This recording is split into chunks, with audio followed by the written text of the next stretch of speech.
آپ سب خیریت؟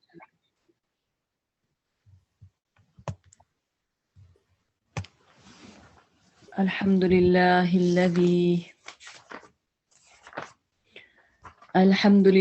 الذي هدانا لهذا وما كنا لنهتدي لولا أن هدانا الله أما بعد فأعوذ بالله السميع العليم من الشيطان الرجيم بسم الله الرحمن الرحيم رب اشرح لي صدري ويسر لي أمري واحلل عقدة من لساني يفقهوا قولي واجعل لي وزيرا من أهلي اللهم صل على محمد وبارك وسلم تسليما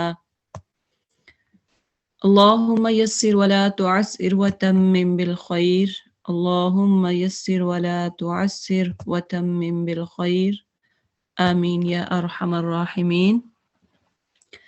سورہ الانعام آیہ نمبر 43 سے سٹارٹ کریں گے۔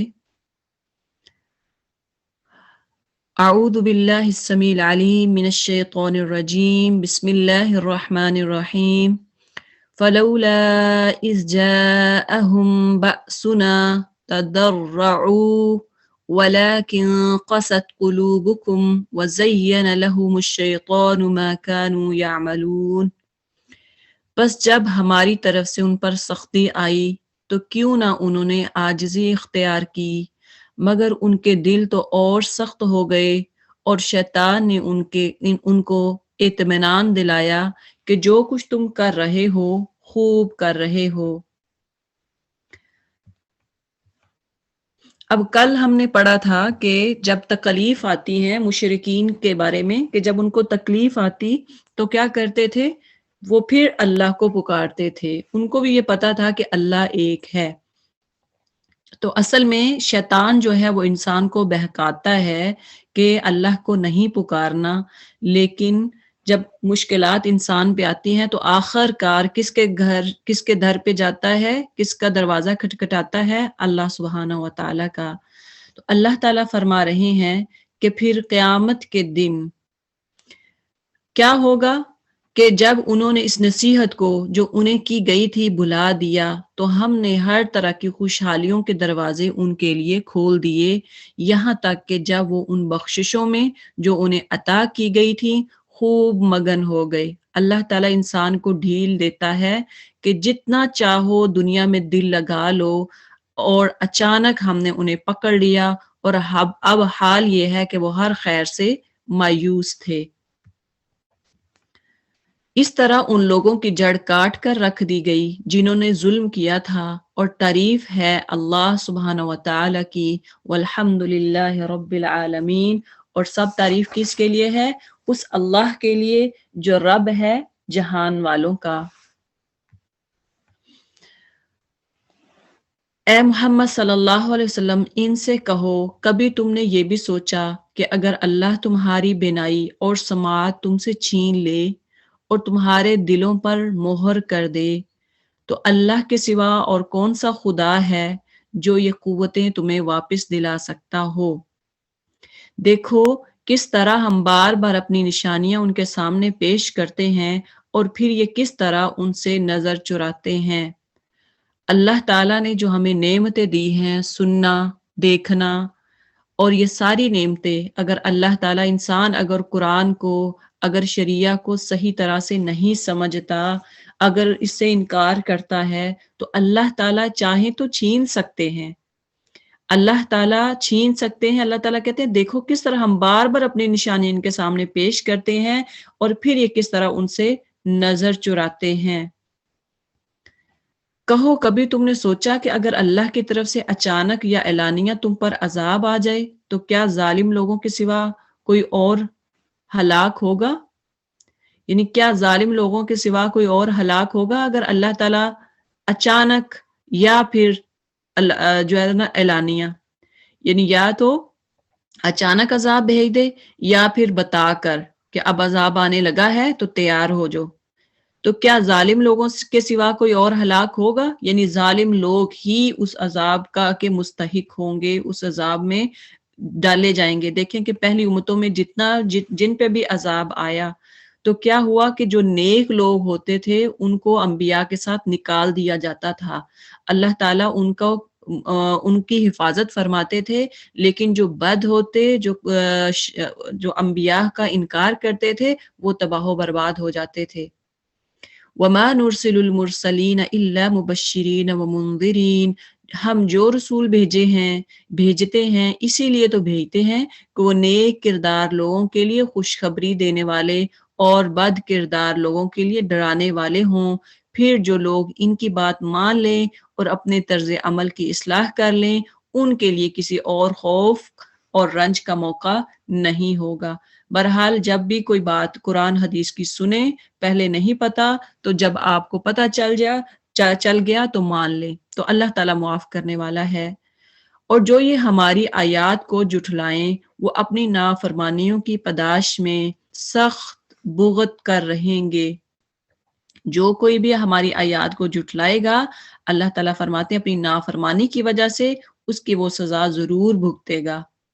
اے نبی صلی اللہ علیہ وسلم، ان سے کہو میں تم سے یہ نہیں کہتا کہ میرے پاس اللہ کے خزانے ہیں، نہ میں غیب کا علم رکھتا ہوں. یہ آیت دیکھ لیں ان لوگوں کے لیے جو کہتے ہیں کہ نبی صلی اللہ علیہ وسلم نور من النور ہے، اللہ کے نور سے ہیں، یا آپ صلی اللہ علیہ وسلم کے صدقے، یا آپ صلی اللہ علیہ وسلم غیب جانتے ہیں. تو کہہ رہے ہیں قُل لَا أَقُولُ لَكُمْ، اے نبی ان سے کہہ دو. جب قل کا مطلب آتا ہے، جب قل کا ورڈ آتا ہے تو اس کا مطلب ہوتا ہے کہ وہ تاکیدن، یعنی اللہ تعالیٰ نبی کو اسپیشلی وہاں پہ خطاب کروا رہے تھے کہ آپ ان سے کہہ دو کہ میں تم سے یہ نہیں کہتا کہ میرے پاس اللہ کے خزانے ہیں. رزق کون دینے والا ہے؟ اللہ کی ذات. اس میں نبی صلی اللہ علیہ وسلم کا کوئی سروکار نہیں ہے. نبی کے صدقے کوئی کسی کو رزق، کوئی کسی کو اولاد، کوئی کسی کو معافی نہیں ملتی. اللہ کے پاس رزق کے خزانے ہیں. نہ میں غیب کا علم رکھتا ہوں، وَلَا أَقُولُ لَكُمْ إِنِّي مَلَكٌ، اور نہ میں یہ کہتا ہوں کہ میں فرشتہ ہوں. نہ میں فرشتہ ہوں، نہ میں غیب کا علم رکھتا ہوں. میں تو صرف اس وحی کی پیروی کرتا ہوں جو مجھ پر نازل کی جاتی ہے. جو روزہ رسول پہ جا کے صلی اللہ علیہ وسلم پہ جا کے حاضری دیتے ہیں اور دعائیں کرتے ہیں کہ اللہ کے نبی تیرے صدقے میری یہ فرمائش پوری کر دے، تیرے صدقے مجھے اولاد دے دے، جا کے وہاں پہ حاضری دیتے ہیں اور ساتھ یہ آپ صلی اللہ علیہ وسلم کا وسیلہ دے کر دعائیں کرتے ہیں، تو اس طرح سے یہ جائز نہیں ہے. پھر ان سے پوچھو کیا اندھا اور آنکھوں والا دونوں برابر ہو سکتے ہیں؟ کیا تم غور نہیں کرتے؟ یعنی جو اندھا ہے اور آنکھوں والا، کیا یہ دونوں برابر ہو سکتے ہیں؟ ایک کے پاس اللہ نے ہدایت دی ہے، اللہ نے اس کو قرآن کی ہدایت دی ہے، حدیث کا نور دیا ہے، اور ایک بندہ جو دیکھ ہی نہیں سکتا، جس کے پاس قرآن اور سنت کی ہدایت نہیں ہے، کیا یہ دونوں برابر ہو سکتے ہیں؟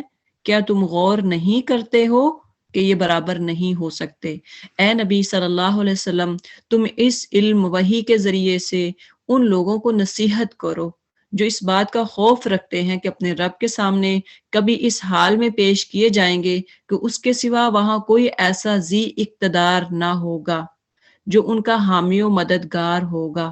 اللہ کے سوا کوئی حامی و مددگار نہیں ہوگا یا ان کی سفارش کرے، شاید کہ اس نصیحت سے متنبہ ہو کر وہ خدا ترسی کی روش اختیار کر لیں.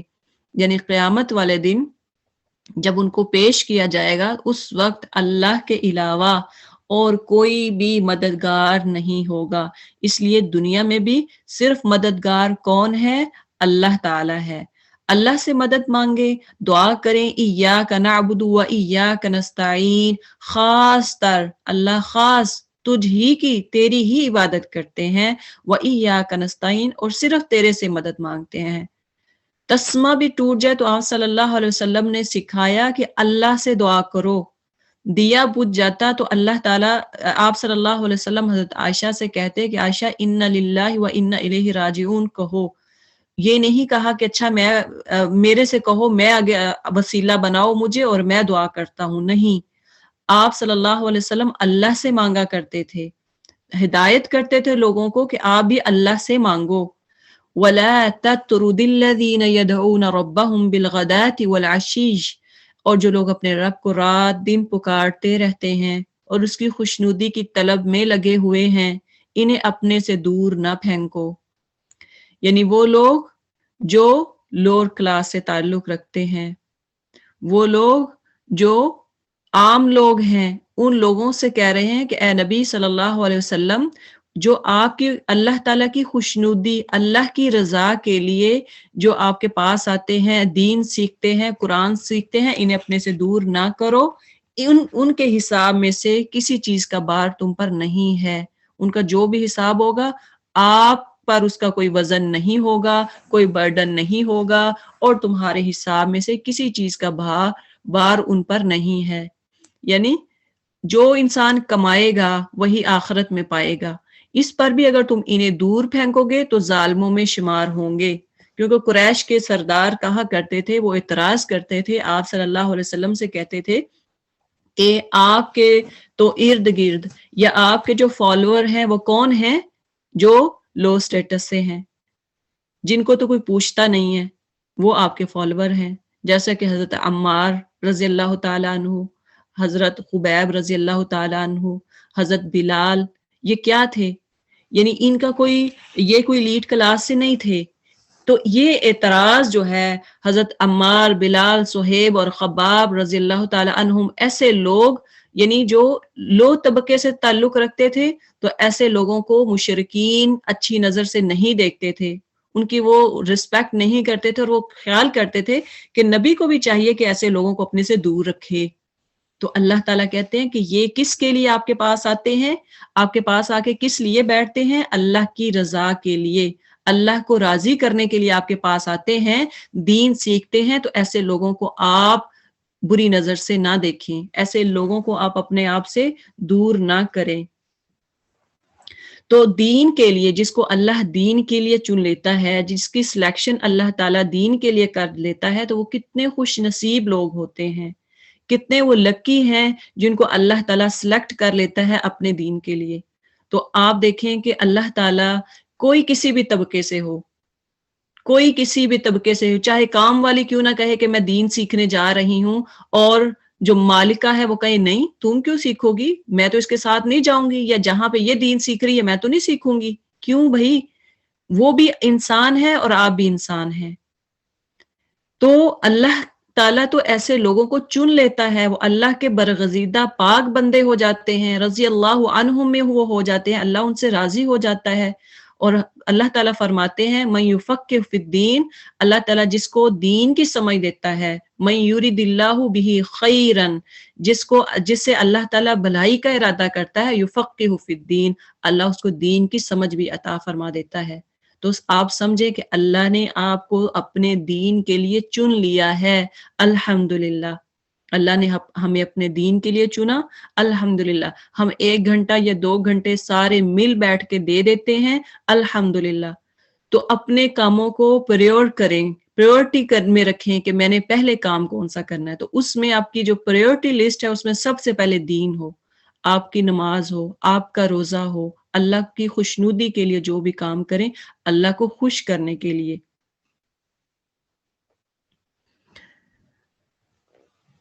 تو فرمایا وَكَذَلِكَ فَتَنَّا بَعْضَهُمْ بِبَعْضٍ، دراصل ہم نے اس طرح ان لوگوں میں سے بعض کو بعض کے ذریعے سے آزمائش میں ڈالا ہے، تاکہ وہ انہیں دیکھ کر کہیں کیا یہ ہیں وہ لوگ جن پر ہمارے درمیان اللہ کا فضل و کرم ہوا ہے؟ ہاں، کیا خدا اپنے شکر گزار بندوں کو ان سے زیادہ نہیں جانتا؟ یعنی اللہ نے جو فضل دیا ہے، اگر کسی کو یہ سٹیٹس کا اللہ تعالیٰ نے کسی کے درمیان کوئی مڈل کلاس ہے، کوئی لوور کلاس سے ہے، کوئی لیڈ کلاس سے ہے، تو یہ اللہ نے آزمائش میں ڈالنے کے لیے کیا ہے. جو اللہ نے آپ میں فرق کیا ہے یہ آزمائش کے لیے.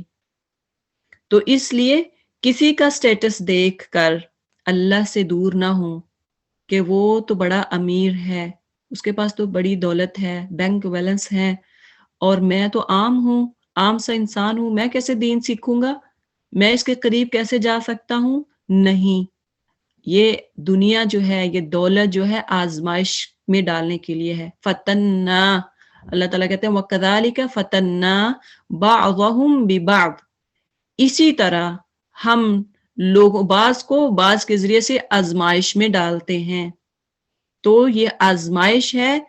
اب دولت بھی آزمائش ہوتی ہے ان کے لیے کہ جس کے پاس بہت دولت ہوئی لیکن مغرور ہوئے، تکبر کیا. تو اللہ کو مغروری، اللہ کو تکبر پسند نہیں ہے، اللہ کو غرور پسند نہیں ہے، کیونکہ غرور اللہ کی چادر ہے. یہ اللہ کی چادر ہے، اس لیے انسان جو ہے عام لوگ وہ اس میں مغرور نہیں ہو سکتے، وہ تکبر نہیں کر سکتے. وہ ادنا سے لوگ ہیں، اللہ کے سرونٹ ہیں، غلام ہیں ہم اللہ کے. ہاں، کیا خدا اپنے شکر گزار بندوں کو ان سے زیادہ نہیں جانتا؟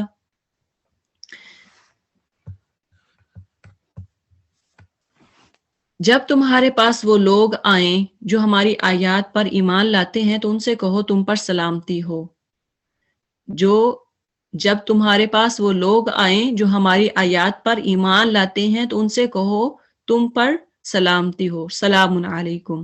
کتب ربکم علی نفسہ الرحمہ، تمہارے رب نے رحم و کرم کا شیوا اپنے اوپر لازم کر لیا ہے.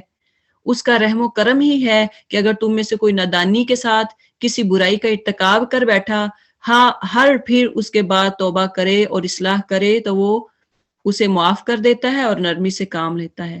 کیا مطلب ہے کہ اگر آپ کے پاس کوئی دین سیکھنے آتا ہے تو نفرت نہیں کرنی، حقارت کی نظر سے نہیں دیکھنا، سٹیٹس کانشیس نہیں ہونا، بلکہ کیا کہنا ہے تم پر سلامتی ہو، ویلکم، آپ ہماری کلاس میں آئے، اللہ کا سلام ہو تم پر.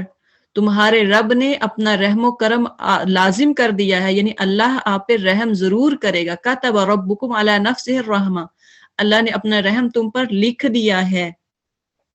تو دیکھ لیں کہ جس پر اللہ اپنا رحم کر دے، حدیث میں آتا ہے آپ صلی اللہ علیہ وسلم نے فرمایا من سلک طریقا یلتمس فیہ علما سہل اللہ لہ طریقا فی الجنہ، کہ جس کا راستہ علم کا راستہ، من سلک طریقا، جو انسان علم کے راستے دین کے راستے پر چل پڑتا ہے تو اللہ تعالی اس کا راستہ جو جنت کا راستہ ہے وہ آسان فرما دیتا ہے. تو دیکھیں آپ اگر دین پہ چلے ہیں، قرآن سیکھنے نکلے ہیں تو الحمدللہ اللہ نے آپ کے لیے جنت کا راستہ آسان فرما دیا. آپ پہ دنیا میں آپ دیکھیں گے کوئی نہ کوئی مشکل آئے گی، لیکن آپ اس کو اللہ آپ کو اتنی طاقت دے دے گا، آپ کو اتنا سٹرونگ کر دے گا کہ آپ ہر جو بھی آپ پہ مشکل آئے گی آپ اس کو برداشت کرتے جائیں گے. آپ ڈس اپوائنٹ نہیں ہوں گے، مایوس نہیں ہوں گے.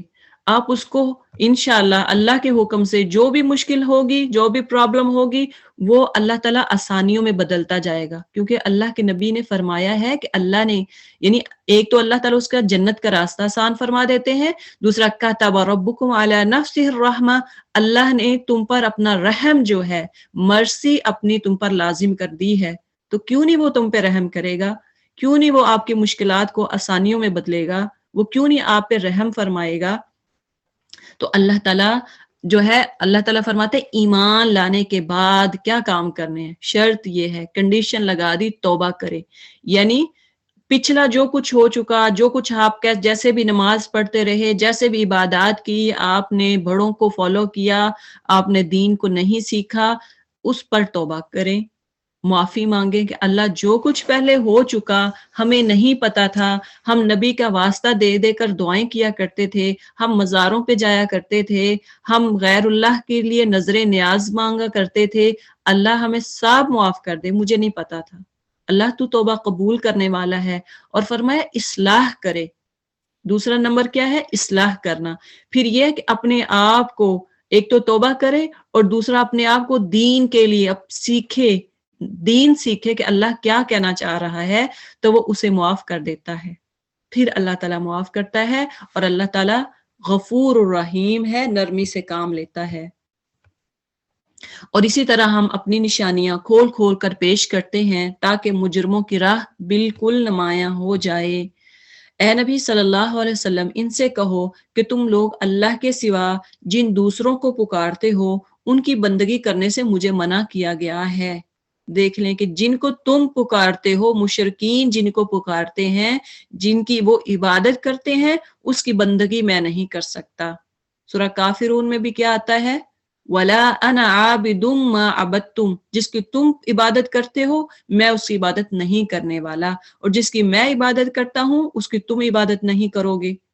کہو میں تمہاری خواہشات کی پیروی نہیں کروں گا، اگر میں نے ایسا کیا تو گمراہ ہو گیا اور راہ راست پانے والوں میں سے نہ رہا۔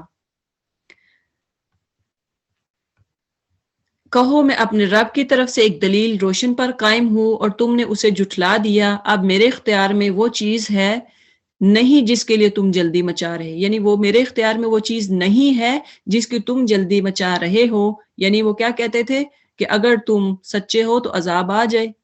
فیصلے کا سارا اختیار اللہ کو ہے، وہی امر حق بیان کرتا ہے اور وہی فیصلہ بہترین فیصلہ کرنے والا ہے۔ کہو اگر کہیں وہ چیز میرے اختیار میں ہوتی جس کی تم جلدی مچا رہے ہو تو میرے اور تمہارے درمیان کبھی کا فیصلہ ہو چکا ہوتا، مگر اللہ زیادہ بہتر جانتا ہے کہ وہ ظالموں کے ساتھ کیا معاملہ کیا جانا چاہیے۔ اسی کے پاس غیب کی کنجیاں ہیں۔ کس کے پاس؟ اللہ کے پاس۔ وَعِندَهُ، ہو کا جو اشارہ ہے وہ اللہ کی طرف ہے، تو غیب کی چابیاں کس کے پاس ہیں؟ اللہ کے پاس ہیں۔ لا يعلمها الا ہوا، اس کو جنہیں اس کے سوا کوئی نہیں جانتا، کوئی نہیں جانتا۔ وَيَعْلَمُ مَا فِي الْبَرِّ وَالْبَحْرِ، بحر و بر میں جو کچھ ہے، سمندر اور تر میں، خشکی میں اور سمندر میں جو کچھ ہے سب سے واقف وہ ہے۔ وَمَا تَسْقُطُ مِن وَرَقَةٍ إِلَّا يَعْلَمُهَا، درخت سے گرنے والا کوئی پتا ایسا نہیں جس کا اسے علم نہ ہو۔ اللہ کو زمین میں دیکھے کتنے پتے گرتے ہیں، تو ہر ایک پتے کا اللہ کو علم ہوتا ہے۔ اللہ تعالیٰ کو علم ہے، جو پتا گر رہا ہے اللہ کو معلوم ہے۔ آپ جو کر رہے ہیں، پھر ہم کیوں سوچیں کہ ہم برائی کریں تو اللہ نہیں دیکھے گا؟ ہم بند کمرے میں جا کے چھپ کے برائی کریں، لائٹیں بند کر کے برائی کریں، اللہ نہیں دیکھ رہا۔ گھر میں کوئی نہیں ہے، فون میں ہم جو کچھ مرضی کریں، ہمیں گھر والوں سے چھپ کے کر رہے ہیں، ہمیں کوئی نہیں دیکھ رہا۔ کیوں نہیں دیکھ رہا؟ جو اللہ، وہ اللہ کی ذات کہ جو پتا بھی گن لیتا ہے، جس کے علم میں پتے کے گرنے کا بھی نالج ہے، تو اس کا آپ کا اور میرا کمرے میں بیٹھ کر کسی کی اگر کوئی غلط کام کرتے ہیں تو کیوں علم نہیں ہے اس کو؟ جس کا اسے علم نہ ہو، زمین کی تاریک پردوں میں کوئی دانہ ایسا نہیں جس سے وہ باخبر نہ ہو۔ خشک و تر سب کچھ ایک کھلی کتاب میں لکھا ہوا ہے۔ وہی ہے جو رات کو تمہاری روحیں قبض کرتا ہے، یعنی جو نیند آتی ہے رات کو تو ایسے ہے جیسے روح قبض ہو گئی۔ آپ کو پتا ہوتا ہے جب انسان سویا ہوتا ہے کوئی پتہ نہیں کیا ہو رہا ہے، تو وہ دن کو جو کچھ تم کرتے ہو اسے جانتا ہے، پھر دوسرے روز وہ تمہیں اسی کاروبار کے عالم میں واپس بھیج دیتا ہے تاکہ زندگی کی مقرر مدت پوری ہو۔ آخر کار اسی کی طرف تمہاری واپسی ہے، پھر وہ تمہیں بتا دے گا کہ تم کیا کرتے رہے ہو۔ یعنی دیکھ لیں کہ اللہ نے جو یہ نیند کا سلسلہ ہمیں دیا ہے، یہ بھی ایک اللہ کی بہت بڑی نعمت ہے۔ وہ لوگ جن کو نیند نہیں آتی وہ سوچے ذرا، وہ لوگ جو رات کو ٹیبلٹ لے کے سوتے ہیں، نیند نہیں آتی، تو ان سے پوچھیں یہ کتنی بڑی نعمت ہے۔ ترستے ہیں کہ نیند آئے، تو الحمدللہ جن کو نیند آتی، لیکن اتنا بھی آپ لمبا نہ سوئیں کہ فجر کی نماز ضائع ہو جائے، اتنا بھی لمبا نہ سوئیں کہ عشاء کی نماز ضائع ہو جائے، کہ عشاء سے پہلے ہی آپ سو جائیں۔ تو اللہ کی جو نعمت ہے اس کو نعمت سمجھیں اور اللہ کا شکر ادا کریں۔ شکر کس طرح سے ادا کریں گے؟ اس کے حضور نماز ادا کریں، اس کے حضور دعائیں کریں اور اللہ کے شکر گزار بندے بن جائیں۔ اپنے بندوں پر وہ پوری قدرت رکھتا ہے اور تم پر نگرانی کرنے والے مقرر کر کے بھیجتا ہے۔ یعنی اللہ تعالیٰ نے فرشتے مقرر کیے ہوئے ہیں، ہمارے دائیں بائیں شولڈر پہ کیا ہے؟ فرشتے بیٹھے ہوئے ہیں، یہاں تک کہ جب تم میں سے کسی کی موت کا وقت آ جاتا ہے تو اس کے بھیجے ہوئے فرشتے اس کی جان نکال لیتے ہیں اور اپنا فرض انجام دینے میں ذرا کوتاہی نہیں کرتے۔ تو موت کا وقت آ جائے تو کبھی کوئی ٹال سکتا ہے؟ نہیں. موت کے وقت یہ نہیں ہوتا کہ آپ کا بیٹا پاس نہیں ہے یا بیٹی پاس نہیں ہے تو ہم منت ترلا کر لیں کہ ابھی موت نہ بھیجنا، ابھی فرشتوں کو نہ بھیجنا، پہلے ہم اپنی بیٹی یا بیٹے کو بلا لیں. نہیں، موت کو ایک سیکنڈ بھی آپ ٹال نہیں سکتے، ایک سیکنڈ بھی آگے پیچھے نہیں کر سکتے. تو اس لیے اپنے لیے وہ کام کریں کہ کل کو پچھتاوا نہ ہو.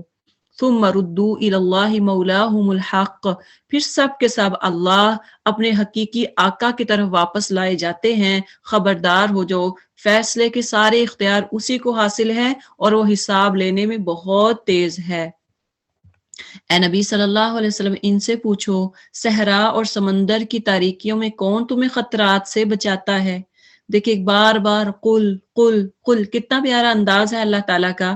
اے نبی ان سے پوچھو صحرا اور سمندر کی تاریکیوں میں، ڈیزرٹ میں اور سمندر میں تاریکیوں میں کون تمہیں خطرات سے بچاتا ہے؟ کون ہے جس سے تم مصیبت کے وقت گڑ گڑا کر اور چپ کے دعائیں مانگتے ہو؟ کس سے کہتے ہو کہ اگر اس بلا سے تم نے ہم کو بچا لیا تو ہم ضرور شکر گزار ہوں گے؟ ہماری حالت بھی یہی ہوتی ہے، جب مشکل آتی ہے تو گڑ گڑا کے اللہ سے دعائیں مانگتے ہیں، لیکن عام روٹین میں اللہ کو بھول جاتے ہیں، نماز نہیں پڑھتے، نماز کو ٹائم پہ ادا نہیں کرتے. تو جب مصیبت پڑی تو پھر مسلح پکڑا اور اللہ کے آگے گڑ گڑائے. یہ حالت مشرکین کی ہوا کرتی تھی، اور آج دیکھ لیں 1450 سال بعد بھی یہی حالت ہے ہمارے لوگوں کی. خطرات میں جب پڑتے ہیں، جب مصیبت ہوتی ہے، جب ہمیں کو اپنا کام نکلوانا ہوتا ہے تو پھر وظائف کرتے ہیں. جی مجھے بتائیے گا کون سا وظیفہ ہوگا مشکل سے نکلنے کا؟ کون سا وظیفہ ہوگا اولاد کا؟ اللہ نے اولاد نہیں دے رہا. کون سا وظیفہ ہوگا کہ جس سے ہمارا بزنس جو ہے وہ صحیح ہو جائے؟ تو یہ تب ہم صرف پڑھتے ہیں، اللہ کی طرف آتے ہیں صرف وظائف کی حد تک، صرف اس حد تک کہ ہماری مشکلات پوری ہو جائیں. بچہ بیمار ہوا، جادو ہو گیا شاید، چلیں کوئی وظیفہ ہو جسے بچے پہ پڑھ کے دم کیا جائے. تو یہ حالت ہے ہماری. تب ہم اللہ کی طرف آتے ہیں تو کیوں نہیں ہر نماز پڑھ کے بچے پہ دم کیا جائے؟ کیوں نہیں ہر نماز پڑھ کے آیت الکرسی جو ہے وہ ہر فرض نماز کے بعد پڑھ کے اپنے آپ کو پھونکا جائے؟ آیت الکرسی کے بارے میں بہت احادیث آتی ہیں، بہت فضیلت ہے اس کی کہ ہر نماز کے بعد جو بندہ پڑھ کے پھونکتا ہے، ایک تو اللہ کی امان میں حفاظت میں آ جاتا ہے، دوسرا جنت کے اور اس پڑھنے والے کے درمیان صرف موت حائل ہوتی ہے، صرف موت ہوتی ہے. تو دیکھیں کہ اور سورہ فاتحہ پوری کی پوری دعا ہے.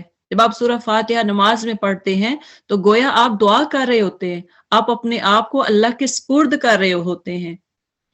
تو نماز پوری کی پوری، حدیث میں بھی آتا ہے، مفہوم ہے کہ نماز پوری وہ کیا ہے؟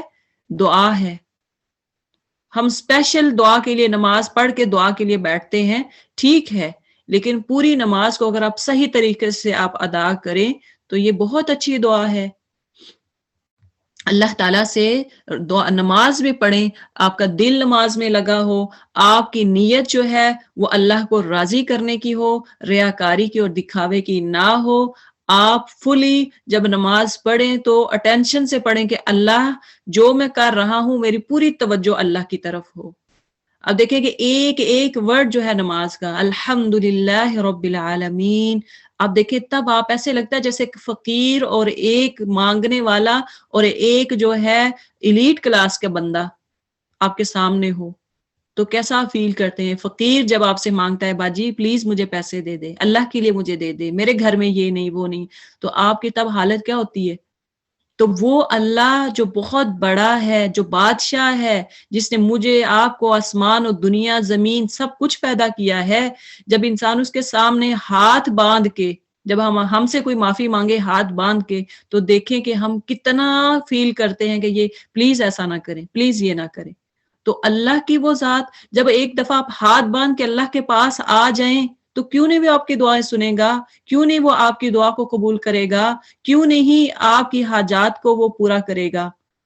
الحمدللہ رب العالمین، جب آپ اس کی تعریف کریں گے کہ آپ تو بڑے مہان ہیں، آپ تو بادشاہ ہیں، آپ تو بڑے رحم کرنے والے ہیں، تو وہ اللہ ضرور آپ کی پوری نماز جو ہے وہ دعا ہے. تو کسی وقت آپ کو موقع ملے آپ پوری نماز کا ترجمہ سیکھیں تاکہ نماز پڑھتے ہوئے آپ کو تسکین ملے, آپ کا دل پیسفل ہو. قل اللہ ینجیکم منہا, کہو اللہ تمہیں اس سے اور ہر تکلیف سے نجات دیتا ہے, پھر تم دوسروں کو اس کا شریک ٹھہراتے ہو. اللہ ہے جو تم کو نجات دیتا ہے ہر تکلیف سے, پھر اللہ کے علاوہ دوسروں کو ہم کیوں شریک ٹھہرائیں؟ کسی کو کیوں کہیں کہ باجی میرے لیے دعا کرو, باجی یا کسی دربار پہ کسی قبر پہ جا کے کہیں کہ میرے لیے دعا کریں؟ کیوں؟ اللہ آپ کی دعاؤں کو قبول کرتا ہے. اللہ آپ سے بھی اتنا ہی پیار کرتا ہے جتنا کسی عالم سے کرتا ہے, جتنا کسی باجی سے کرتا ہے. اللہ آپ سے بھی اتنا پیار کرتا ہے.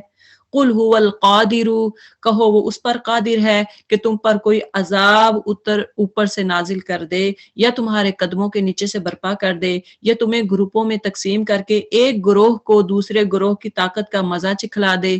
آپ دیکھیں کہ کیسے کیسے یہ دنیا میں دیکھ لیں کیسے عذاب آ رہے, آسمان سے آتا ہے, بارش آتی ہے, اولے آتے ہیں, گڑے گرتے ہیں, تو کیا ہوتا ہے, فصلیں تباہ برباد ہو جاتی ہیں.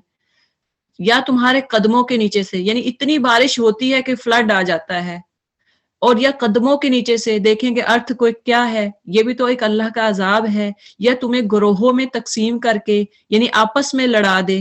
دیکھو ہم کس طرح بار بار اب دیکھیں کہ کتنے کنٹریز جو ہیں آپس میں مسلمانوں سے لڑ رہے ہیں, ایک ہی ملک میں رہنے والے دوسرے کے خلاف لڑ رہا ہے. تو یہ کیا ہے, گروہوں میں اللہ تعالیٰ تقسیم کر کے گروپس بنا کے آپس میں لڑاتا ہے. تو یہ بھی ایک عذاب ہوتا ہے. دیکھو ہم کس طرح بار بار مختلف طریقوں سے اپنی نشانیاں ان کے سامنے پیش کر رہے ہیں, شاید کہ یہ حقیقت کو سمجھ لیں, ابھی بھی عقل کر لیں, ابھی بھی خیال کر لیں. تمہاری قوم اس کا انکار کر رہی ہے حالانکہ وہ حقیقت ہے. ان سے کہہ دو کہ میں تم پر حوالہ دار نہیں بنایا گیا. خبردار, ہر خبر کی ظہور میں آنے کا ایک وقت مقرر ہے. لکل نبأ مستقر, عنقریب تم کو خود انجام معلوم ہو جائے گا. جو عذاب کی جلدی مچاتے ہیں, اللہ تعالیٰ کہتے ہیں کہ ہر خبر کا آنے کا ایک وقت مقرر ہے.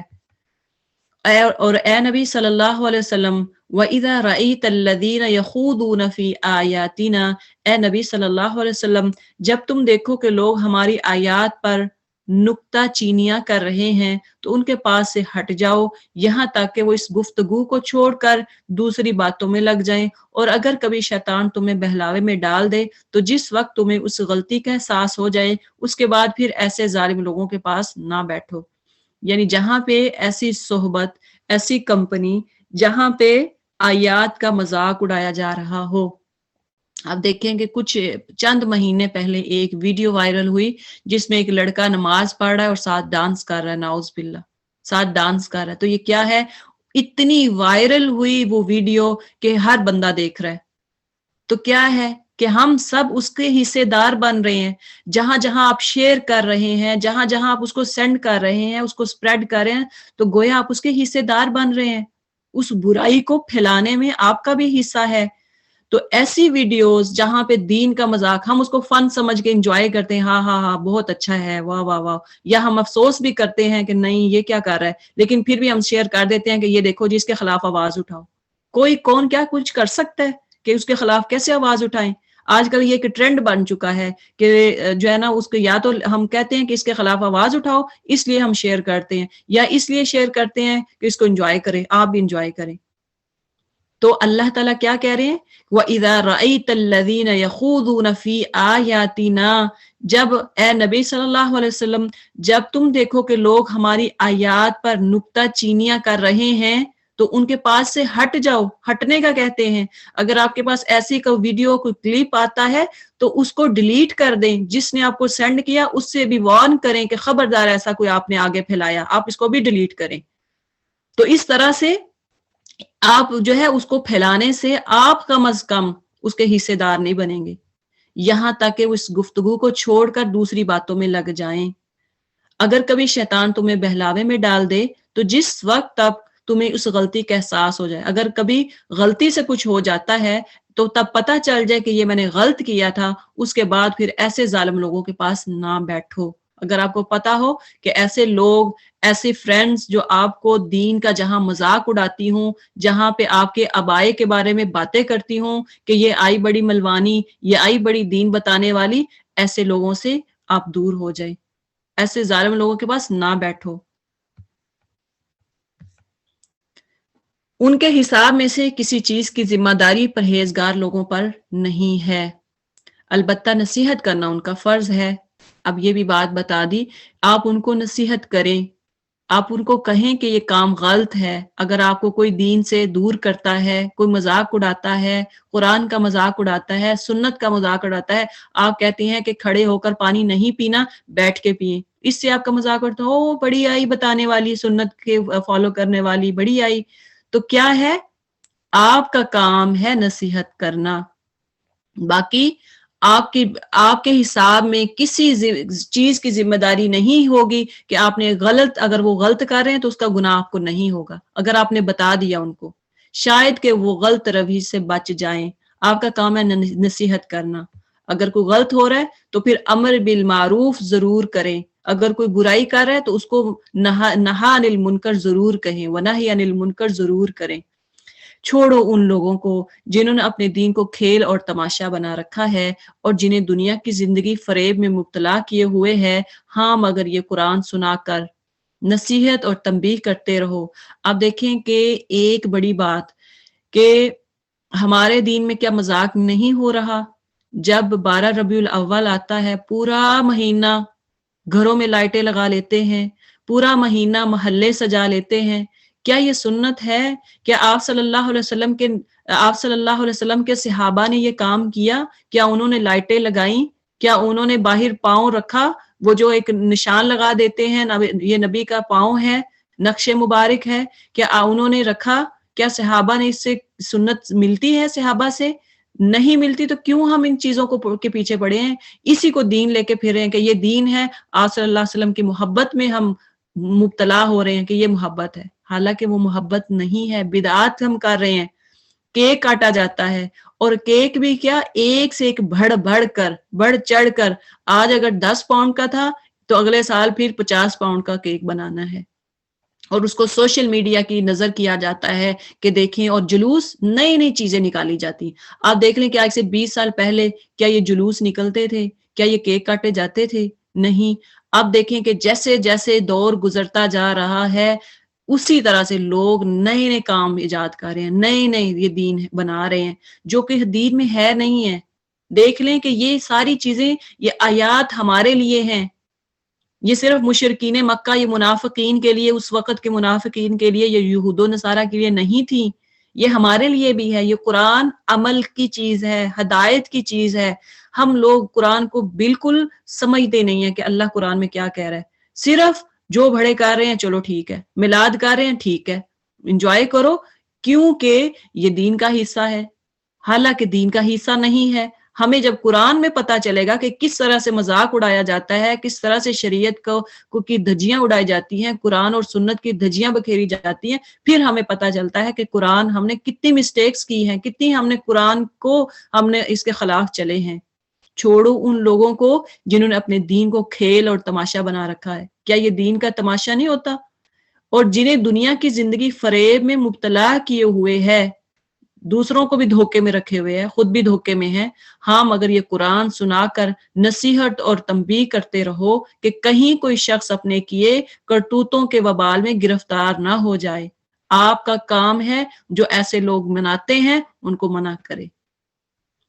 یہ جتنا پیغام ہو سکے اس کو عام کریں، جتنا ہو سکے. آپ دین کو نہیں پھیلاتے. آپ کوئی دین کا کوئی حق کی بات کرے تو ہم 100 دفعہ گھبراتے ہیں، یہ میں آگے کیسے سینڈ کروں، مجھے تو کیا کہا جائے گا، مجھے وہ کیا کہیں گے، میری بہن کیا کہے گی، میرے معاشرے والے کیا کہیں گے کہ اب یہ دین سیکھنے لگ گئی ہے، اب یہ اس کی انکاری ہو گئی ہے. یعنی میلاد کی یا یہ جو جلوس نکالنا یا شادی بیاہ پہ جو قرآن کا اوپر رکھ کے نیچے دلہن کو گزارنا، کیا یہ منکر ہو گئی ہے ان ساری چیزوں کی؟ تو ہم اپنے خاندان کے لیے کہ یہ میرے آر کا ذریعہ نہ بنے یا میری ناک نہ کٹ جائے، اس وجہ سے ہم دین کو نہیں پھیلاتے. جس چیز کا پتہ چل جائے بلغوا انی ولو آیہ، آپ صلی اللہ علیہ وسلم نے فرمایا ایک آیت کا بھی تمہیں پتہ چل جائے اس کو آگے پھیلاؤ، اس کو دوسروں تک بتاؤ. تو ایسی چیزیں ہم بڑا مشکل پھیلاتے ہی نہیں ہیں. پہلی بات آگے شیئر نہیں کرتے. جہاں پہ فن ہو رہا ہو، جہاں پہ بھنگڑے اور جہاں پہ مذاق اور جہاں ایسی چیزیں ہم بڑا پھیلاتے ہیں، بہت عام کرتے ہیں، خود بھی انجوائے کرتے ہیں، دوسروں کو بھی انجوائے کرواتے ہیں. تو یہ دیکھیں کہ آپ جب ایسی چیز کوئی پھیلائیں گے تو آپ اس میں حصے دار بن رہے، اس گناہ کے حصے دار بن رہے. اگر آپ نیکی پھیلائیں گے، نیک چیزیں پھیلائیں گے، اچھی ویڈیوز، اچھی پوسٹ پھیلائیں گے، تو آپ سمجھے کہ آپ نیکی کے حقدار بن رہے ہیں، نیکی کو پھیلا رہے ہیں. تو یہ آیات ساری ہمارے لیے ہیں، غیروں کے لیے نہیں ہیں. اور فرمایا کہیں کوئی شخص اپنے کیے کرتوتوں کے وبال میں گرفتار نہ ہو جائے، اس لیے آپ کا کام ہے آپ آگے پھیلائیں، آگے نیکیاں پھیلائیں، دوسروں کو بتائیں، اور گرفتار بھی اس حال میں ہو کہ اللہ سے بچانے والا کوئی حامی و مددگار اور کوئی سفارشی اس کے لیے نہ ہو. قیامت والے دن اللہ کے ہاں کوئی بچانے والا نہیں ہوگا. آج تو یہاں ہم سفارشی ڈھونڈ لیتے ہیں، آپ پیسے دے کے کام کروا لیتے ہیں، اللہ قیامت والے دن کوئی پیسہ نہیں چلے گا. اور اگر وہ ہر ممکن چیز فدیہ میں دے کر چھوٹنا چاہے تو وہ بھی اسے قبول نہ کیا جائے گا. ایک بندہ کہے کہ اللہ میرے سے سب کچھ لے لو لیکن مجھے معاف کر دو، لیکن اللہ قبول نہ کرے گا، کیونکہ ایسے لوگ تو خود اپنی کمائی کے نتیجے میں پکڑے جائیں گے. ریزن کیا ہوگی؟ دنیا میں جو کچھ انہوں نے کیا ہوگا، بدعات پھیلائی ہوں گی، بدعات میں حصے دار بنے ہوں گے، خود کی کمائی سے کی وجہ سے اللہ تعالیٰ اس کو وہ جزا یا سزا دیں گے. ان کو تو اپنے انکار حق کے معاوضے میں کھولتا ہوا پانی پینے کو اور دردناک عذاب بھگتنے کو ملے گا. ان کو تو اپنے انکار حق کے معاوضے میں، آپ کو کوئی حق بات بولتا ہے، آپ کہیں نہیں میں تو نہیں مانوں گی. آپ کو کوئی کہتا ہے کہ یہ غیر محرم ہے، آپ کہیں نہیں میں تو نہیں مانوں گی، مجھے تو نہیں پتا، میں کیئر ہی نہیں کرتی. آپ کو کوئی کہے قرآن کی طرف آئیں، ترجمہ سیکھیں، آپ کہیں نہیں میں تو، میرے پاس تو ابھی ٹائم ہی نہیں ہے، میں تو ابھی سیکھ ہی نہیں سکتی. اتنا ہمارے پاس سونے کو ٹائم ہو، گھر کے سارے کام کرنے کو ٹائم ہو، لیکن ٹائم نہیں ہے تو قرآن سیکھنے کے لیے ٹائم نہیں ہے. انکار حق، تو یہ بھی تو حق کا انکار ہے نا. قرآن حق ہے، ایک سچی بات ہے، ایک میسج ہے اللہ کا، ہم اس کا انکار کریں کہ نہیں میں نہیں سیکھتی. تو اللہ تعالیٰ دیکھ لیں کیا فرماتے ہیں، پانی پینے کو کھولتا ہوا پانی. کیا ہم گرم گرم پانی، آپ نے ادھر سے ابلتا ہوا پانی اتارا اور اس کو پی لیں گے؟ نہیں پیئیں گے. تو کیا ہوگا اگر پیئیں گے بھی تو کیا ہوگا؟ دردناک عذاب بھگتنے کو ملے گا. تو اللہ تعالیٰ ہمیں دین کی سمجھ عطا فرما، اللہ تعالیٰ ہمیں اس پر عمل کرنے کی توفیق عطا فرما. جو نیکی کی بات سنیں لوگوں تک پہنچانے کی پوری کوشش کریں، اور آپ کو پتا ہو کہ جو کوئی نیکی کی بات میں پھیلا رہا ہوں وہ 100% اتھینٹک ہو. یہ نہیں کہ وہ وہاں پہ لکھا ہو اس کو 1000 دفعہ 1000 لوگوں تک پہنچائے، 10 لوگوں تک پہنچائیں اور آپ کو اتنی نیکیاں ملیں گی، اور نیچے بھی لکھا ہوتا ہے میسج پہ خدا را اگر آپ نہیں کریں گے تو پھر آپ کے لیے یہ وبال ہوگا. ایسے میسیجز بھی نہ پھیلائیں، ایسے ڈیلیٹ کریں. اور جو کوئی آپ کو سینڈ کر رہا ہے اسے کہیں کہ ایسے پلیز آپ ڈیلیٹ کریں، یہ کوئی ویلڈ نہیں ہے. تو قل ندعو من دون اللہ، اے نبی صلی اللہ علیہ وسلم ان سے پوچھو کیا ہم اللہ کو چھوڑ کر ان کو پکاریں جو نہ ہمیں نفع دے سکتے ہیں نہ نقصان. اور جب کہ اللہ ہمیں سیدھا راستہ دکھا چکا ہے تو کیا اب ہم الٹے پاؤں پھر جائیں؟ کیا ہم اپنا حال اس شخص سا کر لیں جسے شیطانوں نے صحرا میں بھٹکا دیا ہو اور وہ حیرانوں سرگردہ پھر رہا ہو، دراں حالانکہ اس کے ساتھی اسے پکار رہے ہوں کہ ادھر آ، یہ سیدھی راہ موجود ہے. آپ کو لگ رہا ہے کہ یہ ہمارے لیے آیات ہیں کہ آپ اگر اپنی بہن کو، اپنے رشتہ دار، اپنی فرینڈ کو، کسی کو کہتے ہیں کہ آؤ یہ سیدھی راہ ہے، یہ بدعات چھوڑ دیں، یہ مہندیوں کے یلو کلر کا کپڑے پہننا کہ یہ ہمیں کسی محفوظ کریں گی کسی آفت سے، یہ کیا ہے؟ اگر ہمارے اندر اب دیکھیں کہ نئی نئی چیزیں آ رہی ہیں، یقین جانے مہندیوں میں بھی اب نئی نئی چیزیں آ رہی ہیں.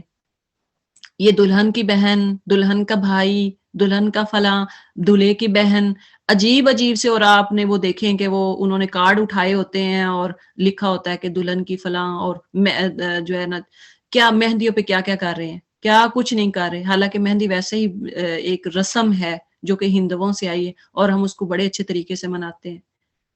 کیا آپ نے کبھی درس رکھا ہے؟ اس دن میں آپ مہندی کے بجائے درس رکھیں، قرآن کا درس رکھیں، آپ کسی کو بلائیں، دعا کروائیں، دعائیں خیر دعا کروائیں، اور آپ کوئی مسائل ایسے بندے کو بلائیں جو دلہن اور دلہا کے حوالے سے رشتہ داروں کو مسائل بتائے۔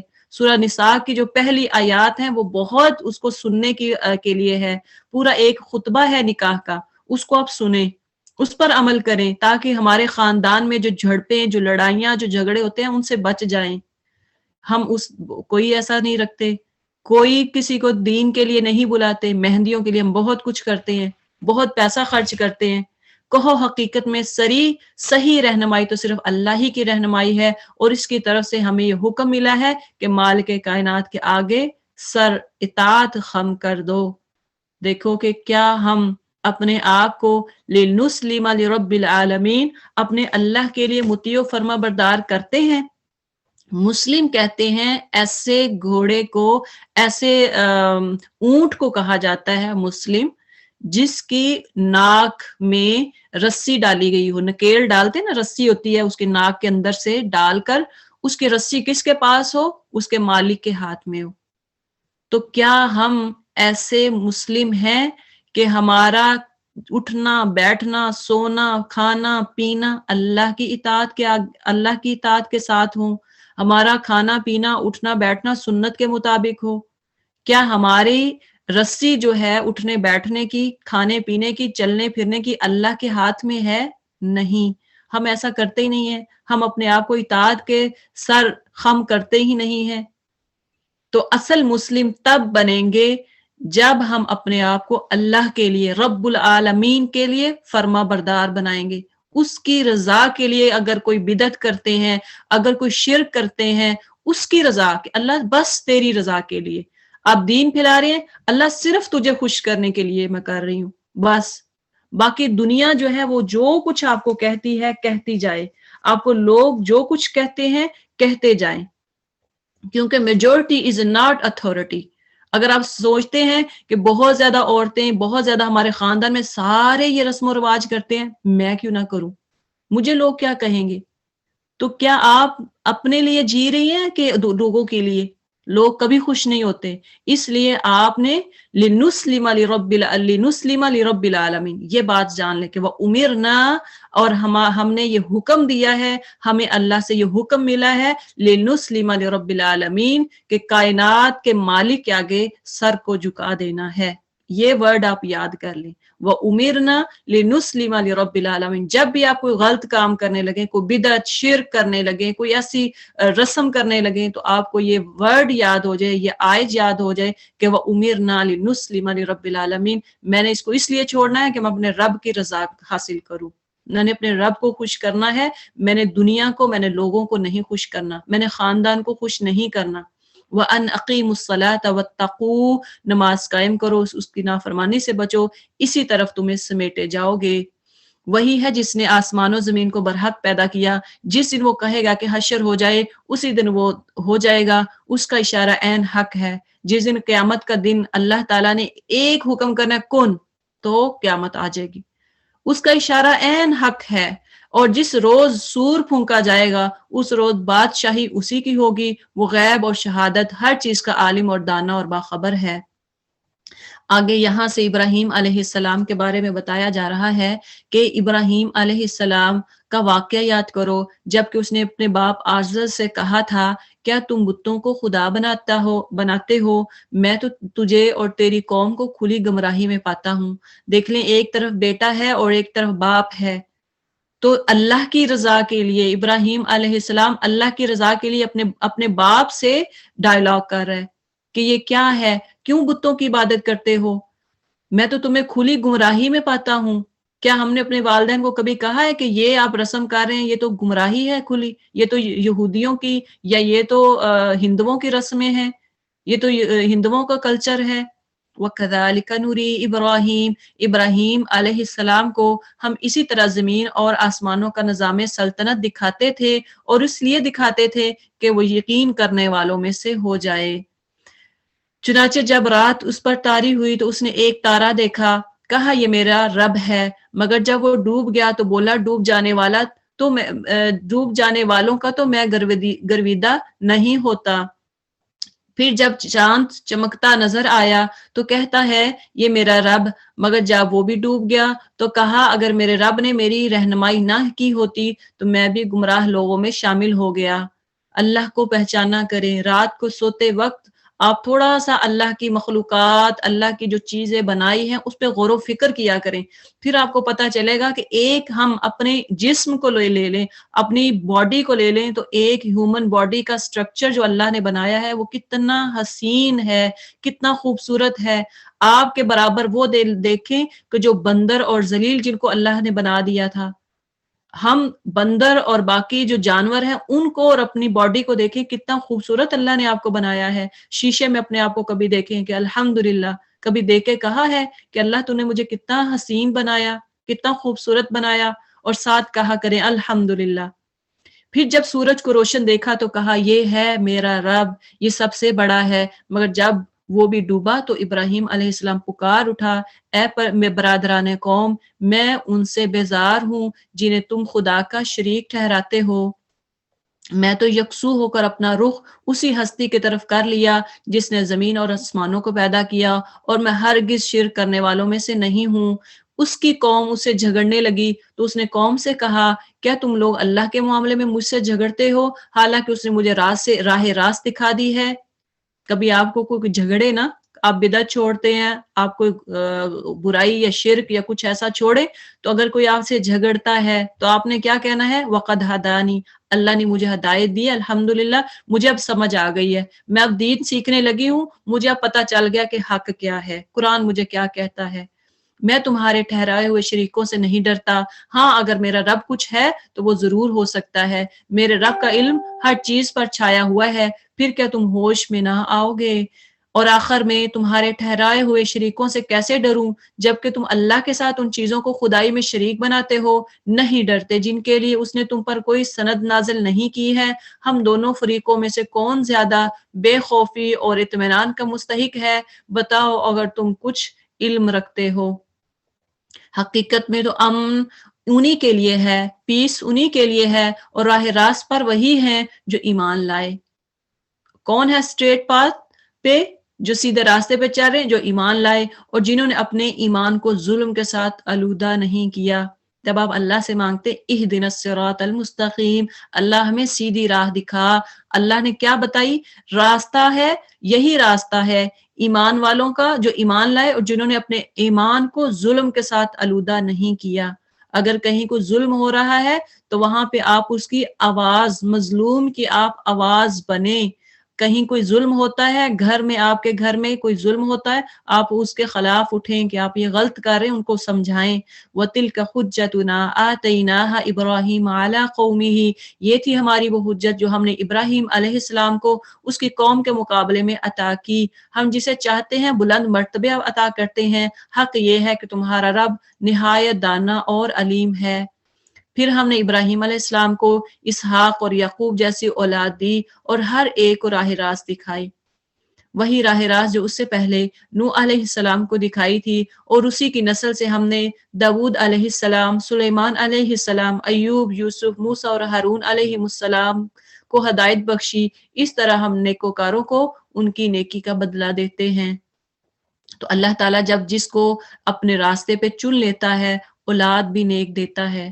تو الحمدللہ اگر آپ نیکی کا کام کر رہے ہیں تو اس کا بدلہ آپ کو دنیا میں ضرور مل کے رہے گا، اولاد کی صورت میں، نیک اولاد کی صورت میں، جو آپ کے لک آفٹر کرنے والی ہو، جو آپ کی کیئر کرنے والی ہو۔ وَزَكَرِيَّا وَيَحْيَا وَعِيسَىٰ وَإِلْيَاسَ كُلٌّ مِّنَ الصَّالِحِينَ، اسی کی اولاد سے زکریا، یحییٰ، عیسیٰ اور الیاس کو راہ یاب کیا، ہر ایک ان میں صالح تھا، سب صالح تھے، نیک تھے۔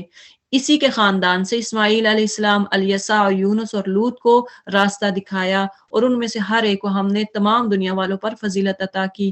اپنی اولاد کو ضرور دعاؤں میں یاد رکھا کریں۔ جب ہم پڑھتے ہیں رب اشرح لی صدری ویسر لی امری واحلل عقدۃ من لسانی یفقہوا قولی واجعل لی وزیرا من اہلی، یہ ضرور کہا کریں کہ اللہ میرے گھر والوں کو، میرے اہل یعنی میرے بچوں کو، میری اولاد کو جو ہے وہ راہ راست پر ضرور لگانا۔ یعنی آپ ایسا بندہ ہو جو میرے بعد دین کا کام کرنے والا ہو، تو ہمیں اپنی اولاد کو دین کی طرف ضرور لگانا ہوگا، تاکہ آپ کے بعد آپ دنیا سے رخصت ہو جائیں تو آپ کے بعد وہ لیڈر بنے، مسلم لیڈر بنے، جو کہ تبلیغ کرے، لوگوں کو سیدھا راستہ دکھائے، قرآن کی روشنی سے روشناس کرے۔ وَمِنْ آبَائِهِمْ وَذُرِّيَّاتِهِمْ وَإِخْوَانِهِمْ، نیز ان کے آباء و اجداد، ان کی اولاد اور ان کے بھائی بندوں میں سے بہتوں کو ہم نے نوازا، انہیں اپنی خدمت کے لیے چن لیا اور سیدھے راستے کی طرف ان کی رہنمائی کی۔ اگر کسی کے خاندان میں کوئی مولوی، قاری، حافظ قرآن ہے تو سمجھیں کہ الحمدللہ اللہ نے ان کو سیدھے راستے پہ چنا ہوا ہے۔ یہ اللہ کی ہدایت ہے جس کے ساتھ وہ اپنے بندوں میں سے جس کو چاہتا ہے رہنمائی کرتا ہے۔ ذَلِكَ هُدَى اللَّهِ يَهْدِي بِهِ مَن يَشَاءُ مِنْ عِبَادِهِ، یہ اللہ کی ہدایت ہے جس کے ساتھ وہ اپنے بندوں میں سے جس کو چاہتا ہے رہنمائی کرتا ہے۔ لیکن اگر کہیں ان لوگوں نے شرک کیا ہوتا تو ان کا سب کیا کرایا غارت ہو جاتا۔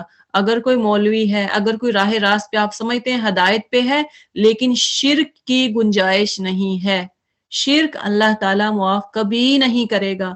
ہر گناہ اللہ معاف کر سکتا ہے، لیکن سوائے شرک کے، شرک اللہ تعالیٰ معاف نہیں کرے گا۔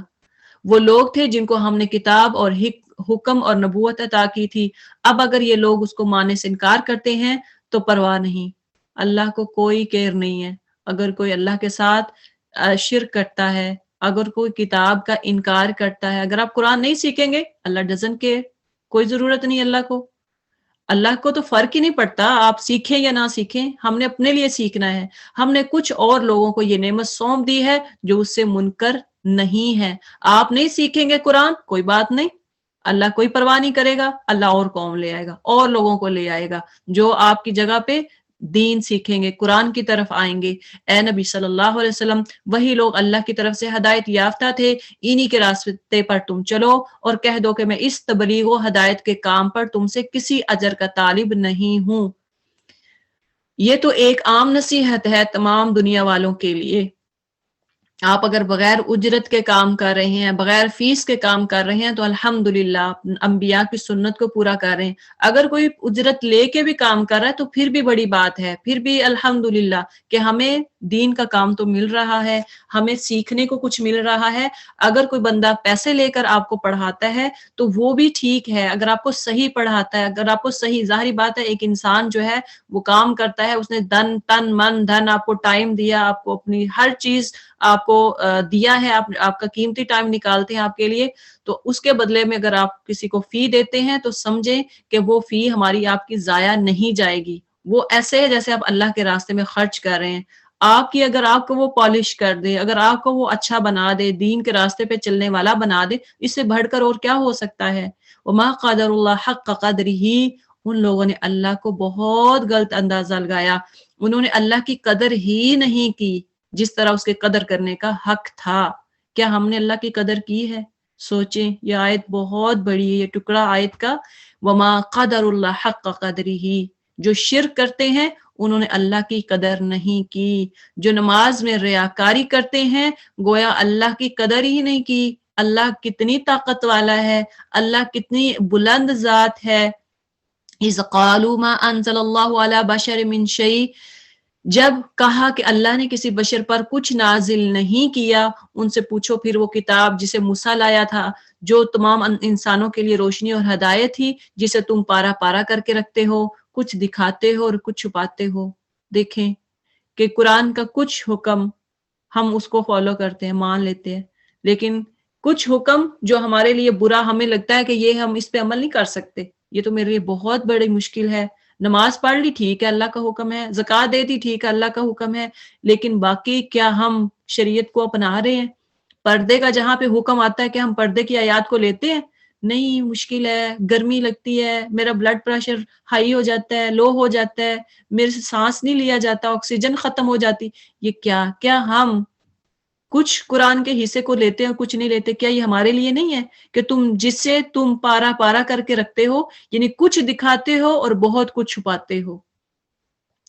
تو یہ ہے ہمارے عمل کی کیٹیگری، یہ ہے ہمارے عمل کا، ہم کس طرح سے عمل کر رہے ہیں، اور جس کے ذریعے سے تم کو وہ علم دیا گیا جو نہ تمہیں حاصل تھا اور نہ تمہارے باپ دادا کو، آخر اس کا نازل کرنے والا کون تھا؟ بس اتنا کہہ دو کہ اللہ، پھر انہیں اپنی دلیل بازیوں سے کھیلنے کے لیے چھوڑ دو۔ اسی کتاب کی طرح یہ ایک کتاب ہے جسے ہم نے نازل کیا ہے، بڑی خیر و برکت والی ہے، اس چیز کی تصدیق کرتی ہے جو اس سے پہلے آئی تھی، اور اس چیز اور اس کے لیے نازل کی گئی ہے کہ اس کے ذریعے سے تم بستیوں کے اس مرکز یعنی مکہ اور اس کے اطراف میں رہنے والوں کو خبردار کرو۔ جو لوگ آخرت کو مانتے ہیں وہ اس کتاب پر ایمان لاتے ہیں اور ان کا حال یہ ہے کہ اپنی نمازوں کی پابندی کرتے ہیں۔ اور اس شخص سے بڑا ظالم اور کون ہوگا جو اللہ پر جھوٹا بہتان گھڑے یا کہے کہ مجھ پر وحی آئی ہے، حالانکہ اس پر کوئی وحی نازل نہیں کی گئی۔ ہم کہتے ہیں خواب آیا ہے، مجھے بڑا کچھ نظر آیا، یہ کچھ آیا ہے، ایسے لگتا ہے جیسے پتہ نہیں کوئی آسمان سے اللہ نے فرشتہ نازل کر دیا ہو۔ تو یعنی مجھ پر وحی آئی ہے، حالانکہ اس میں کوئی وحی نازل ہی نہیں کی گئی ہو، یا جو اللہ کی نازل کردہ چیز کے مقابلے میں کہے کہ میں بھی ایسی چیز نازل کر کے دکھا دوں گا۔ کاش تم ظالموں کو اس حالت میں دیکھ سکو جبکہ وہ سکرات موت میں ڈبکیاں کھا رہے ہوتے ہیں اور فرشتے ہاتھ بڑھا بڑھا کر کہہ رہے ہوتے ہیں کہ لاؤ نکالو اپنی جان، آج تمہیں ان باتوں کی پاداش میں ذلت کا عذاب دیا جائے گا جو تم اللہ پر تہمت رکھ کر ناحق بقا کرتے تھے اور اس کی آیات کے مقابلے میں سرکشی دکھاتے تھے۔ یعنی وہ لوگ جن کی موت، یعنی وہ جو ظالم لوگ ہوتے ہیں جنہوں نے اپنی نفسوں پہ ظلم کیا ہوتا ہے، جو دین سے دور ہوتے ہیں، جب ان کی روح نکلتی ہے تو فرمایا ہے آپ صلی اللہ علیہ وسلم کا مفہوم ہے حدیث کا کہ جب ان کی روح نکلتی ہے، جو بد روح ہوتی ہے اس کی روح نکلتی ہے، تو فرشتے جب آسمان سے اس کی روح قبض کرنے کے لیے آتے ہیں تو وہ دیکھتا ہے فرشتوں کو کالے کپڑوں میں، کالے رنگ میں، اور ایسے جیسے دھواں نکل رہا ہو تو وہ ڈر جاتا ہے۔ آپ نے دیکھا ہوگا کبھی ایسا ہوتا ہے کہ ایسے آنکھیں پھٹی ہوئی ہوتی ہیں، انسان ایسے فرشتوں کو ڈر کے مارے دیکھ رہے ہوتے ہیں، اور پھر اس وقت جب وہ آ کے روح قبض کرتے ہیں تو اتنی شدت سے ان کی روح قبض ہوتی ہے، اتنا لڑ کے ہوتی ہے کہ اس کی روح نکلتی نہیں ہے، تڑپ کے ہوتی ہے۔ تو پھر وہ فرشتے جب آسمان کی طرف لے کے جاتے ہیں تو کیا ہوتا ہے کہ جتنے فرشتے ان کو راستے میں ملتے ہیں ان کو اس کی سمیل آتی ہے، بد روح کی سمیل آتی ہے، اتنی گندی بدبو آتی ہے کہ وہ کہتے ہیں یہ کون ہے، کون بندہ جس کی روح قبض کر کے لے رہے ہو؟ وہ کہتا ہے یہ فلاں بن فلاں ہے، اتنا بدبخت تھا، اتنا فلاں تھا، اتنی اس نے برے کام کیے۔ وہ پھر لعنت بھیجتے ہیں اور آسمان سے ابھی اوپر نہیں جاتے تو ان کی روح پھٹک دی جاتی ہے زمین پر، قبر میں وہ جو واپس آ جاتی ہے روح آسمان سے، اس کو پھینک دیا جاتا ہے۔ اور دوسری طرف وہ روح جو پاک ہوتی ہے، جس نے اپنی ساری زندگی، جس انسان نے اپنے اللہ کے لیے لگائی ہوتی ہے، اس کی روح جب قبض کرنے کے لیے آتے ہیں تو وہ سفید لباس میں وہ دیکھتے ہیں ان فرشتوں کو، اور جو انسان جس کی روح قبض ہو رہی ہوتی ہے وہ دیکھ کے خوش ہو جاتا ہے، اور اس کی روح بھی اتنی آسانی سے نکالی جاتی ہے جس طرح کے مشکیزہ ہو، یا آپ کہہ لیں کہ کسی کوئی برتن میں پانی بھرا ہو اور اس کو آپ انڈیل دیں نیچے کرے اور پانی آرام سے نکل جاتا ہے، بغیر مشقت کے پانی نکل جاتا ہے۔ اسی طرح سے کسی واز میں آپ کسی چیز میں آپ پانی ڈالیں تو اس کو الٹا کریں گے تو کتنا آرام سے نکل جائے گا، آپ کو بھی فیل نہیں ہوتا، اتنی آرام سے جو پاک روح ہوتی ہے اس کی روح نکل جاتی ہے۔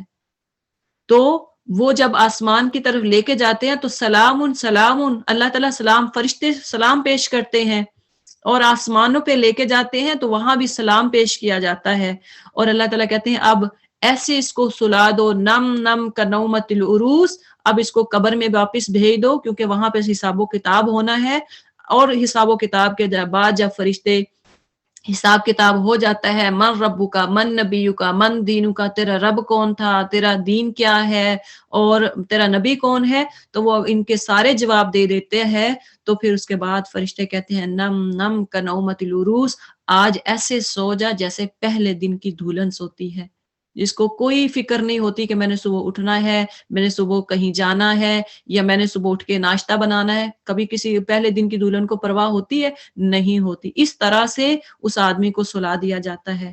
تو اللہ ہمیں انہی نیک روحوں میں شامل فرما دے، اللہ ہمیں مرتے وقت کلمہ نصیب فرما دے، آمین۔ اللہ جب ہماری روح قبض ہو تو نیک روحوں میں ہمارا بھی شمار فرما دے۔ اللہ فرمائے گا اب لو، اب تم ویسے ہی تن تنہا ہمارے سامنے حاضر ہو گئے جیسا ہم نے تمہیں پہلی مرتبہ اکیلا پیدا کیا تھا۔ دیکھیں جب انسان دنیا سے جاتا ہے اس کے ہاتھ میں کچھ نہیں ہوتا، صرف ایک کپڑا، یعنی چند جو کہہ لیں کہ سفید کپڑا ہوتا ہے اور اس کے علاوہ کچھ نہیں ہوتا، اور ایسے ہی انسان دنیا میں آتا ہے، جب پیدا ہوتا ہے کچھ بھی نہیں ہوتا اس کے پاس، جو کچھ ہم نے تمہیں دنیا میں دیا تھا وہ سب تم پیچھے چھوڑ آئے۔ کیا کفن کو جیب لگی ہوتی ہے؟ اس میں کیا بینک بیلنس کا کریڈٹ کارڈ رکھا ہوتا ہے؟ نہیں رکھا ہوتا۔ اس میں چیک بک نہیں رکھی ہوتی۔ جب انسان مرتا ہے اس کے کفن میں کوئی جیب نہیں ہوتی، کوئی اس کا زیور اس کے ساتھ نہیں جاتا، دنیا سے وہ خالی ہاتھ جاتا ہے۔ اب ہم تمہارے ساتھ تمہارے ان سفارشیوں کو بھی نہیں دیکھتے جن کے متعلق تم سمجھتے تھے کہ تمہارے کام بنانے میں ان کا بھی کچھ حصہ ہے۔ تمہارے آپس کے سب رابطے ٹوٹ گئے اور وہ سب تم سے گم ہو گئے جن کا تم زام رکھتے تھے، جن کا تم گمان رکھتے تھے کہ یہ ہمارے ساتھ آخرت میں بھی یہ میرے کام آئے گا، میرے کام آئیں گے۔ تو اللہ تعالیٰ کہتے ہیں اب سب کچھ ختم ہو گیا، کوئی سفارش نہیں ہوگی۔ دانے اور گٹلی کو پھاڑنے والا کون ہے؟ اللہ۔ وہی زندہ کو مردہ سے نکالتا ہے اور وہی مردہ کو زندہ سے خارج کرتا ہے۔ یہ سارے کام تو کرنے والا اللہ ہے، پھر تم کدھر بہکتے چلے جا رہے ہو؟ اگر اسی آیت پہ آپ غور کریں کہ اللہ تعالیٰ کس طرح سے زندہ کو مردہ سے نکالتا ہے، کس طرح سے دانے سے اللہ تعالیٰ ایک ایسا بنا دیتا ہے، درخت بنا دیتا ہے، پودا بنا دیتا ہے، گٹلی سے پودے یا درخت بن جاتے ہیں۔ تو یہ کون ہے پھاڑنے والا؟ کیا ہم سارا دن گٹلی کو کسی ڈبی میں بند کر کے رکھیں، سالوں سال رکھیں تو کیا اس کو اگا سکتے ہیں؟ نہیں اگا سکتے۔ اللہ تعالیٰ کی ذات ہے جو گٹلی سے درخت بنا دے، جو گٹلی سے پودا نکال دے اور پودے سے آگے پھل فروٹ دے، وہی زندہ کو مردہ سے نکالتا ہے، وہی مردہ کو زندہ سے نکالتا ہے۔ یہ سارے کام تو اللہ کرنے والا ہے، پھر تم کدھر بہکتے چلے جا رہے ہو؟ فَأَنَّىٰ تُؤْفَكُونَ، پھر کیوں نہیں نصیحت حاصل کرتے؟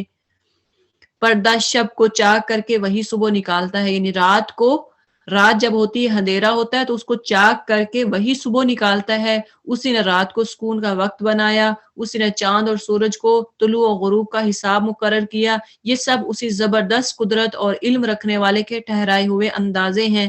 دیکھیں کہ اگر اللہ تعالیٰ یہ جو ویدر کا بدلنا ہے، اس کا چینج ہونا، اگر یہ نہ ہوتا، اگر یہ موسم سارا دن سارا ٹائم یعنی 12 مہینے 24 گھنٹے ایک ہی جیسا رہے، دن نہ ہو رات نہ ہو اور ایک ہی جیسا موسم رہے، تو کیا خیال کریں گے آپ؟ کیسا لگے گا آپ کو؟ ایک دن اگر ہم دیکھتے ہیں جب بارش ہی ہوتی رہتی ہے، بارش ہی رہتی ہے اور دیکھیں کہ کلاؤڈ ہے، اور تو پھر ہمیں کیسا فیل ہوتا ہے؟ ہم انجوائے نہیں کر پاتے، اپنی لائف کو انجوائے نہیں کرتے۔ جس دن دھوپ نکلی ہو ہم انجوائے کرتے ہیں، باہر نکلتے ہیں، فیملیز نکلتی ہیں تو انجوائے کرتے ہیں۔ تو یہ اللہ کی ساری نعمتیں ہیں جو اللہ تعالیٰ نے ہمیں دی ہیں، اس کا شکر ادا کیا کریں۔ وَهُوَ الَّذِي جَعَلَ لَكُمُ النُّجُومَ، وہی تو وہ ذات ہے جس نے تمہارے لیے تاروں کو صحرا اور سمندر کی تاریکیوں میں، آپ جب ڈیزرٹ میں ہوتے ہیں، سمندر میں ہوتے ہیں، کوئی لائٹ نہیں، کوئی اسٹریٹ لائٹ نہیں ہوتی، تاریکیوں میں راستہ معلوم کرنے کا ذریعہ کون ہے؟ کون تاروں کو نکالتا ہے؟ سٹارز آپ کو نظر آ رہتے ہیں، مون ہوتا ہے تو کون کہاں سے روشنی آتی ہے؟ اللہ ہی تو دیتا ہے۔ دیکھو ہم نے نشانیاں کھول کر بیان کر دی ہیں ان لوگوں کے لیے جو علم رکھتے ہیں۔ اور وہی ہے جس نے ایک متنفس سے تم کو پیدا کیا، ایک نفس سے تم کو پیدا کیا، یعنی آدم علیہ السلام سے، پھر ہر ایک کے لیے ایک جائے قرار ہے اور ایک کے سونپے جانے کی جگہ۔ یہ نشانیاں ہم نے واضح کر دی ہیں ان لوگوں کے لیے جو سوجھ بوجھ رکھتے ہیں۔ اور وہی تو ہے جس نے آسمان سے پانی برسایا، پھر اس کے ذریعے سے ہر قسم کے نباتات اگائے۔ دیکھیں کہ جہاں بارش نہیں ہوتی وہاں جو ہے وہ پھل وغیرہ نہیں ہوتے، وہاں نباتات نہیں اگتی، وہاں خوبصورت سے جو آپ دیکھتے ہیں ہر طرف سے لہلہاتے ہوئے درخت، ہر طرف سے لہلہاتی ہوئی کھیتیاں، یہ نہیں اگتی، وہاں کیا ہوتا ہے صحرا ہی صحرا ہوتے ہیں، ڈیزرٹ ہوتے ہیں، پھر اسے ہرے بھرے کھیت اور درخت پیدا کیے، بارش ہوتی ہے تو ہرے بھرے درخت ہوتے ہیں، پھر ان سے تہ بتہ چڑے ہوئے دانے نکالے اور کھجور کے شگوفوں سے پھلوں کے گچھے کے گچھے پیدا کیے۔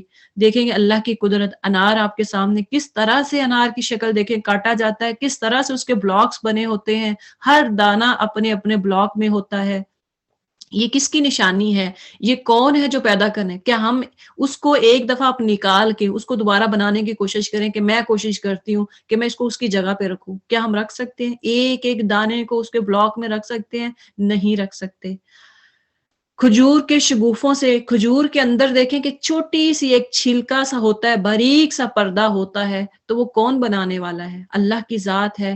آپ انگور لے لیں، گریپس میں دیکھیں کہ آپ اس کو کس طرح سے اللہ تعالیٰ نے اس کو بنایا ہے، کس طرح سے وہ گچھا بنا ہوتا ہے، جو بوجھ کے مارے جھٹے جھکے پڑتے ہیں۔ یہ سارے درخت جب بنتے ہیں، ان کو فروٹ لگتا ہے تو درخت سارے جھک جاتے ہیں۔ تو اسی طرح کہا جاتا ہے کہ جو مومن ہوتا ہے، جو ایمان والا ہوتا ہے، وہ بھی جھکا ہوا ہوتا ہے، اس میں جھکاؤ ہوتا ہے، اس میں تکبر غرور نہیں ہوتا۔ اور انگور، زیتون اور انار کے باغ لگائے جن کے پھل ایک دوسرے سے ملتے جلتے بھی ہیں، اور پھر ان کے پکنے کی کیفیت ذرا غور کی نظر سے دیکھو۔ دیکھیں اللہ تعالیٰ خود بتا رہے ہیں کہ دیکھو ذرا، جب وہ پک جاتے ہیں پھر دیکھو۔ ان چیزوں میں نشانیاں ہیں ان لوگوں کے لیے جو ایمان لاتے ہیں۔ کیسے پک جانے کے بعد؟ جب کچا ہوتا ہے کہ آپ اس کو اتار کے کھا سکتے ہیں؟ وہ آپ کو کھٹا لگے گا، ساور لگے گا، آپ کو اس کا ذائقہ اچھا نہیں لگے گا، لیکن جب پک جاتا ہے تو پھر دیکھیں کہ اس میں کتنا وہ جوسی، کتنا وہ مزے کا ہوتا ہے، آپ کا دل کرتا ہے کہ اس کو کھاتے جائیں۔ آپ آم لے لیں، انگور لے لیں، باقی ساری چیزیں لے لیں، یہ اللہ کی نشانیاں ہیں۔ وَجَعَلُوا لِلَّهِ شُرَكَاءَ الْجِنَّ وَخَلَقَهُمْ وَخَرَقُوا لَهُ، اس پر بھی لوگوں نے جنوں کو اللہ کا شریک ٹھہرا دیا، حالانکہ وہ ان کا خالق ہے۔ جنوں کا بھی خالق کون ہے؟ اللہ تعالیٰ ہے۔ اور اب دیکھیں جادو ٹونے یہ جنوں کے ذریعے جو کرتے ہیں، یہ کیا شرک نہیں ہے؟ حالانکہ وہ ان کا خالق ہے، اور بے جانے بوجھے اس کے لیے بیٹے اور بیٹیاں تصنیف کرتے ہیں، بناتے ہیں کہ یہ اللہ کی بیٹیاں، فرشتے اللہ کی بیٹیاں ہیں، اور حالانکہ وہ پاک اور بالا تر ہے ان باتوں سے جو یہ لوگ کرتے ہیں۔ وہ تو آسمانوں اور زمین کا موجد ہے، اس نے تو پیدا کیا ہے زمین اور آسمان کو، اس کا کوئی بیٹا کیسے ہو سکتا ہے جب کہ کوئی اس کا شریک زندگی ہی نہیں؟ اس نے ہر چیز کو پیدا کیا اور وہ ہر چیز کا علم رکھتا ہے۔ اللہ احد، اگر آپ سورہ اخلاص پڑھیں تو پوری کی پوری توحید پہ ہے۔ قل هو اللہ احد اللہ الصمد لم یلد ولم یولد۔ جب کبھی شرک کے بارے میں آپ کو خیال آئے تو یہ سورت کو ضرور پڑھ لیا کریں۔ وہ تو آسمانوں اور زمین کا موجد ہے، اس کا کوئی بیٹا کیسے ہو سکتا ہے جبکہ اس کی شریک زندگی ہی نہیں، یعنی اس کی شریک زندگی، وائف بیوی جو بناتے ہیں کچھ بھی نہیں، تو پھر اولاد کہاں سے آ گئی؟ اس نے ہر چیز کو پیدا کیا اور وہ ہر چیز کا علم رکھتا ہے۔ یہ ہے تمہارا رب، ذالکم اللہ ربکم، یہ ہے تمہارا رب۔ کیا آپ کو اللہ کا ذکر سن کے ڈر نہیں آتا؟ اللہ نے اتنا کچھ پیدا کیا، پھر بھی شریک ٹھہراؤ، پھر بھی کہو کہ مزار والا بھی ہے، کوئی بابا بھی ہے جس سے میں تعویذ گنڈے کرواؤں، کوئی بابا بھی ہے جو میری دعاؤں کو قبول کرے گا، کوئی بابا بھی ہے جو میرا ذریعہ بنے گا اللہ کے پاس دعاؤں کو قبول کرنے والا۔ لا الہ الا ہو، کوئی خدا اس کے سوا نہیں ہے۔ خالق کل شیء فاعبدوہ، ہر چیز کا خالق، اولاد دینے والا کون ہے؟ لہٰذا تمہیں اسی کی بندگی کرو، اور وہ ہر چیز کا کفیل ہے۔ وَهُوَ عَلَى كُلِّ شَيْءٍ وَكِيلٌ، ہر چیز کا وہ کفیل ہے۔ نگاہیں اس کو نہیں پا سکتی اور وہ نگاہوں کو پا لیتا ہے۔ وہ نہایت باریک بین اور باخبر ہے۔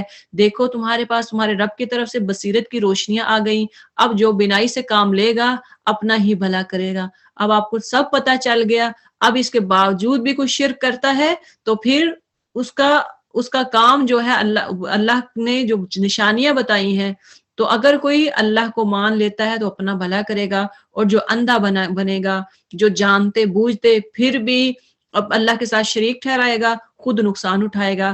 میں تم پر کوئی پاسبان نہیں ہوں۔ اس طرح ہم اپنی آیات کو بار بار مختلف طریقوں سے بیان کرتے ہیں، اور اس لیے بیان کرتے ہیں کہ یہ لوگ کہیں تم کسی سے پڑھ آئے ہو، جو لوگ علم رکھتے ہیں ان پر ہم حقیقت کو روشن کر دیں۔ اے نبی صلی اللہ علیہ وسلم اتبع ما یوحی الیک من ربک، اس وحی کی پیروی کیے جاؤ جو تم پر تمہارے رب کی طرف سے نازل ہوئی ہے.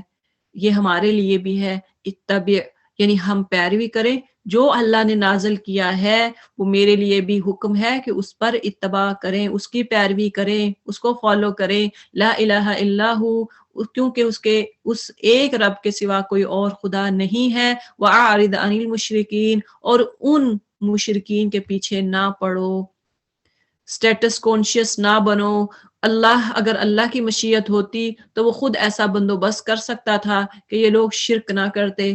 تم کو ہم نے ان پر پاسباں مقرر نہیں کیا اور نہ تم ان پر حوالہ دار ہو. اور اے نبی، اے ایمان لانے والو، یہ لوگ اللہ کی سوا جن کو پکارتے ہیں انہیں گالیاں نہ دو. یہاں سے کہا جا رہا ہے کہ اگر کوئی کسی غیر اللہ کی عبادت کرتا ہے، آپ کا کام کیا ہے؟ ان کو سمجھاؤ، گالی نہیں دینا. اگر کسی بت کو کی پوجا کرتا ہے تو گالی نہیں دینی. کہیں ایسا نہ ہو کہ یہ شرک سے آگے بڑھ کر جہالت کی بنا پر اللہ کو گالیاں دینے لگے. تو یہ حدیث میں بھی آتا ہے کہ اگر آپ کوئی بھی کسی کی عبادت کرتا ہے تو جس کی وہ عبادت کرتا ہے اس کو گالی نہیں دے، اس کے مقابلے میں وہ اللہ کو گالی دیں گے. ہم نے تو اسی طرح ہر گروہ کے لیے اس کے عمل کو خوشنما بنا دیا ہے.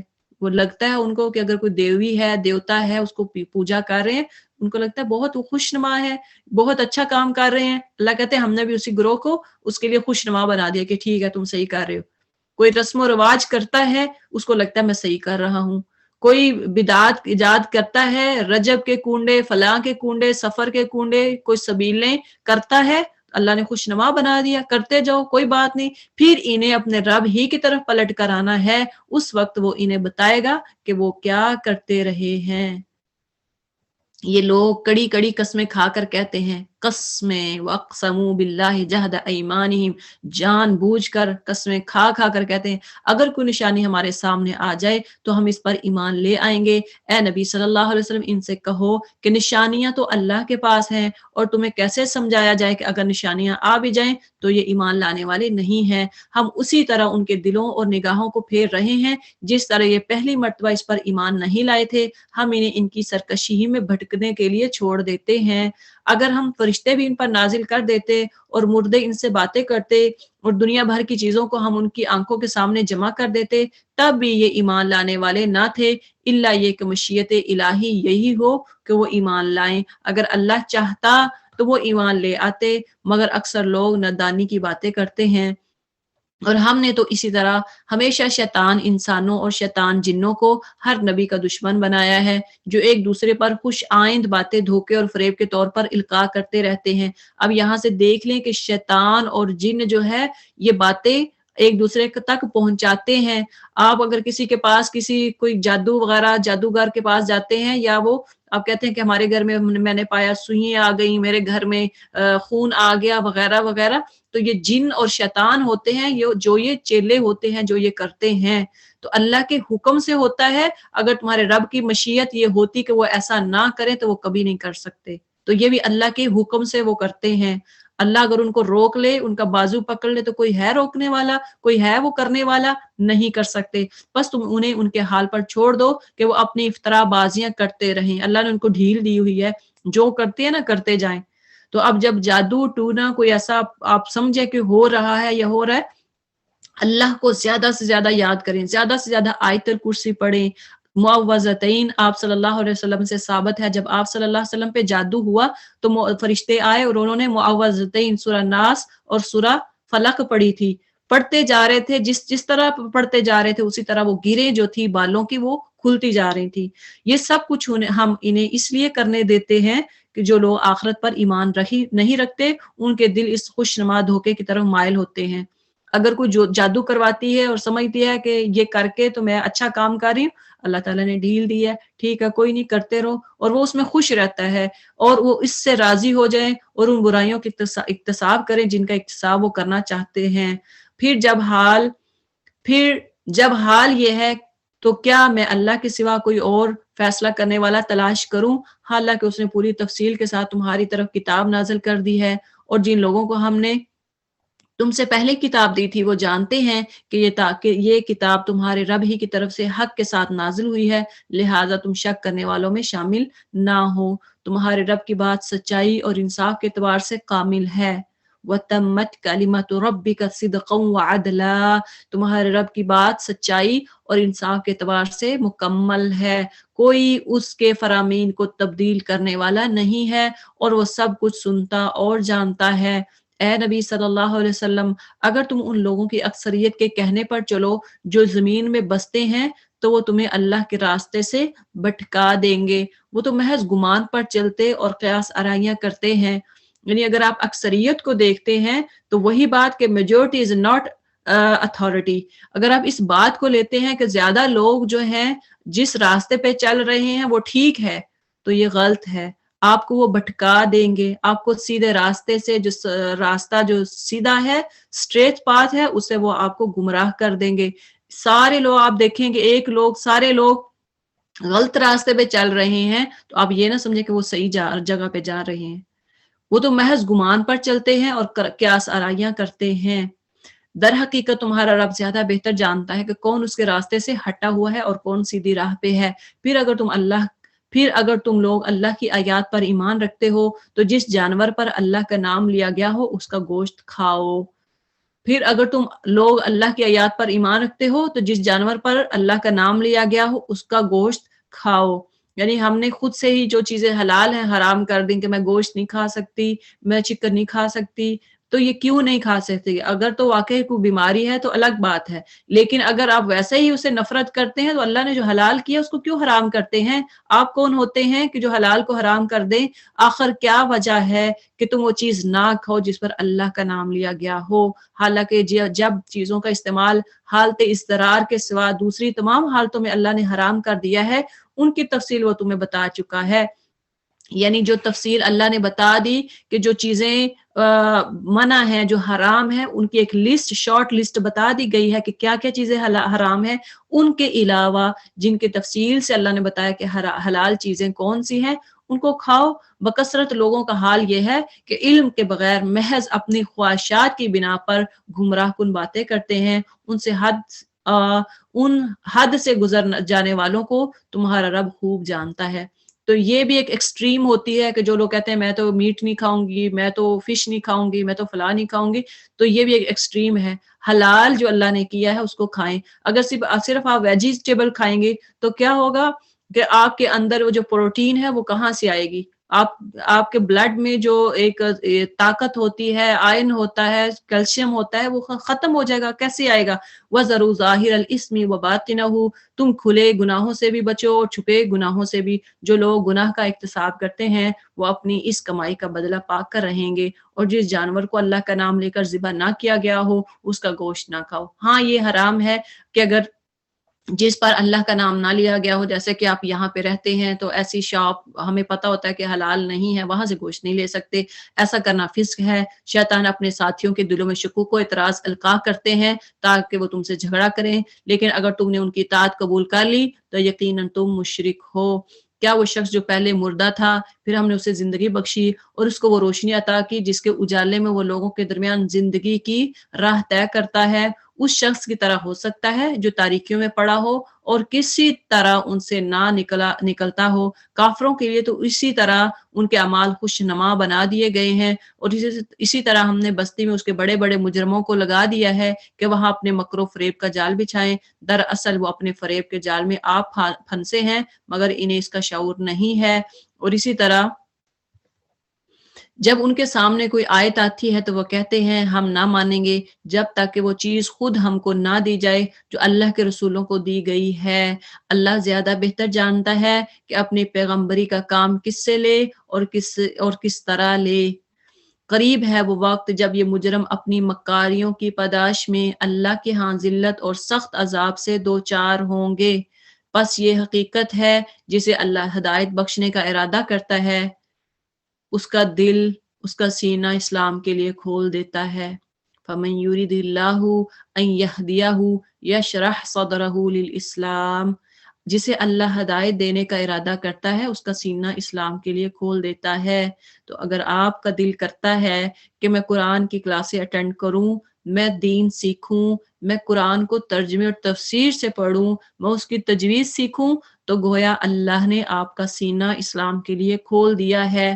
وَمَن يُرِدْ أَن يُضِلَّهُ، اور جو کوئی جسے گمراہی میں ڈالنے کا اللہ ارادہ کرتا ہے اس کے سینے کو تنگ کر دیتا ہے اور ایسا اس کو کھینچتا ہے کہ اسلام کا تصور کرتے اسے یوں معلوم ہونے لگتا ہے کہ گویا اس کی روح آسمان کی طرف پرواز کر رہی ہے۔ دیکھیں کہ جن کا دل مطمئن نہیں ہوتا، جو دین کی طرف آپ کسی سے کہیں جس نے کبھی نماز نہ پڑھی ہو کہ نماز پڑھے، تو دیکھیں پھر اس کی حالت کیا ہوتی ہے۔ تو اس کا دل ایسے بند ہو جاتا ہے جیسے اس کو آکسیجن نہیں مل رہی۔ تو اس طرح اللہ حق سے فرار اور نفرت کی ناپاکی ان لوگوں پر مسلط کر دیتا ہے جو ایمان نہیں لاتے، حالانکہ یہ راستہ تمہارے رب کا راستہ ہے۔ یعنی سیدھا راستہ کیا ہے؟ وَهَذَا الصِّرَاطُ رَبِّكَ مُسْتَقِيمًا، سیدھا راستہ یہی ہے آپ کے رب کی طرف سے۔ اس کے نشانات ان لوگوں کے لیے واضح کر دیے گئے ہیں جو نصیحت قبول کرتے ہیں، ان لوگوں کے لیے ان کے رب کے پاس سلامتی کا گھر ہے۔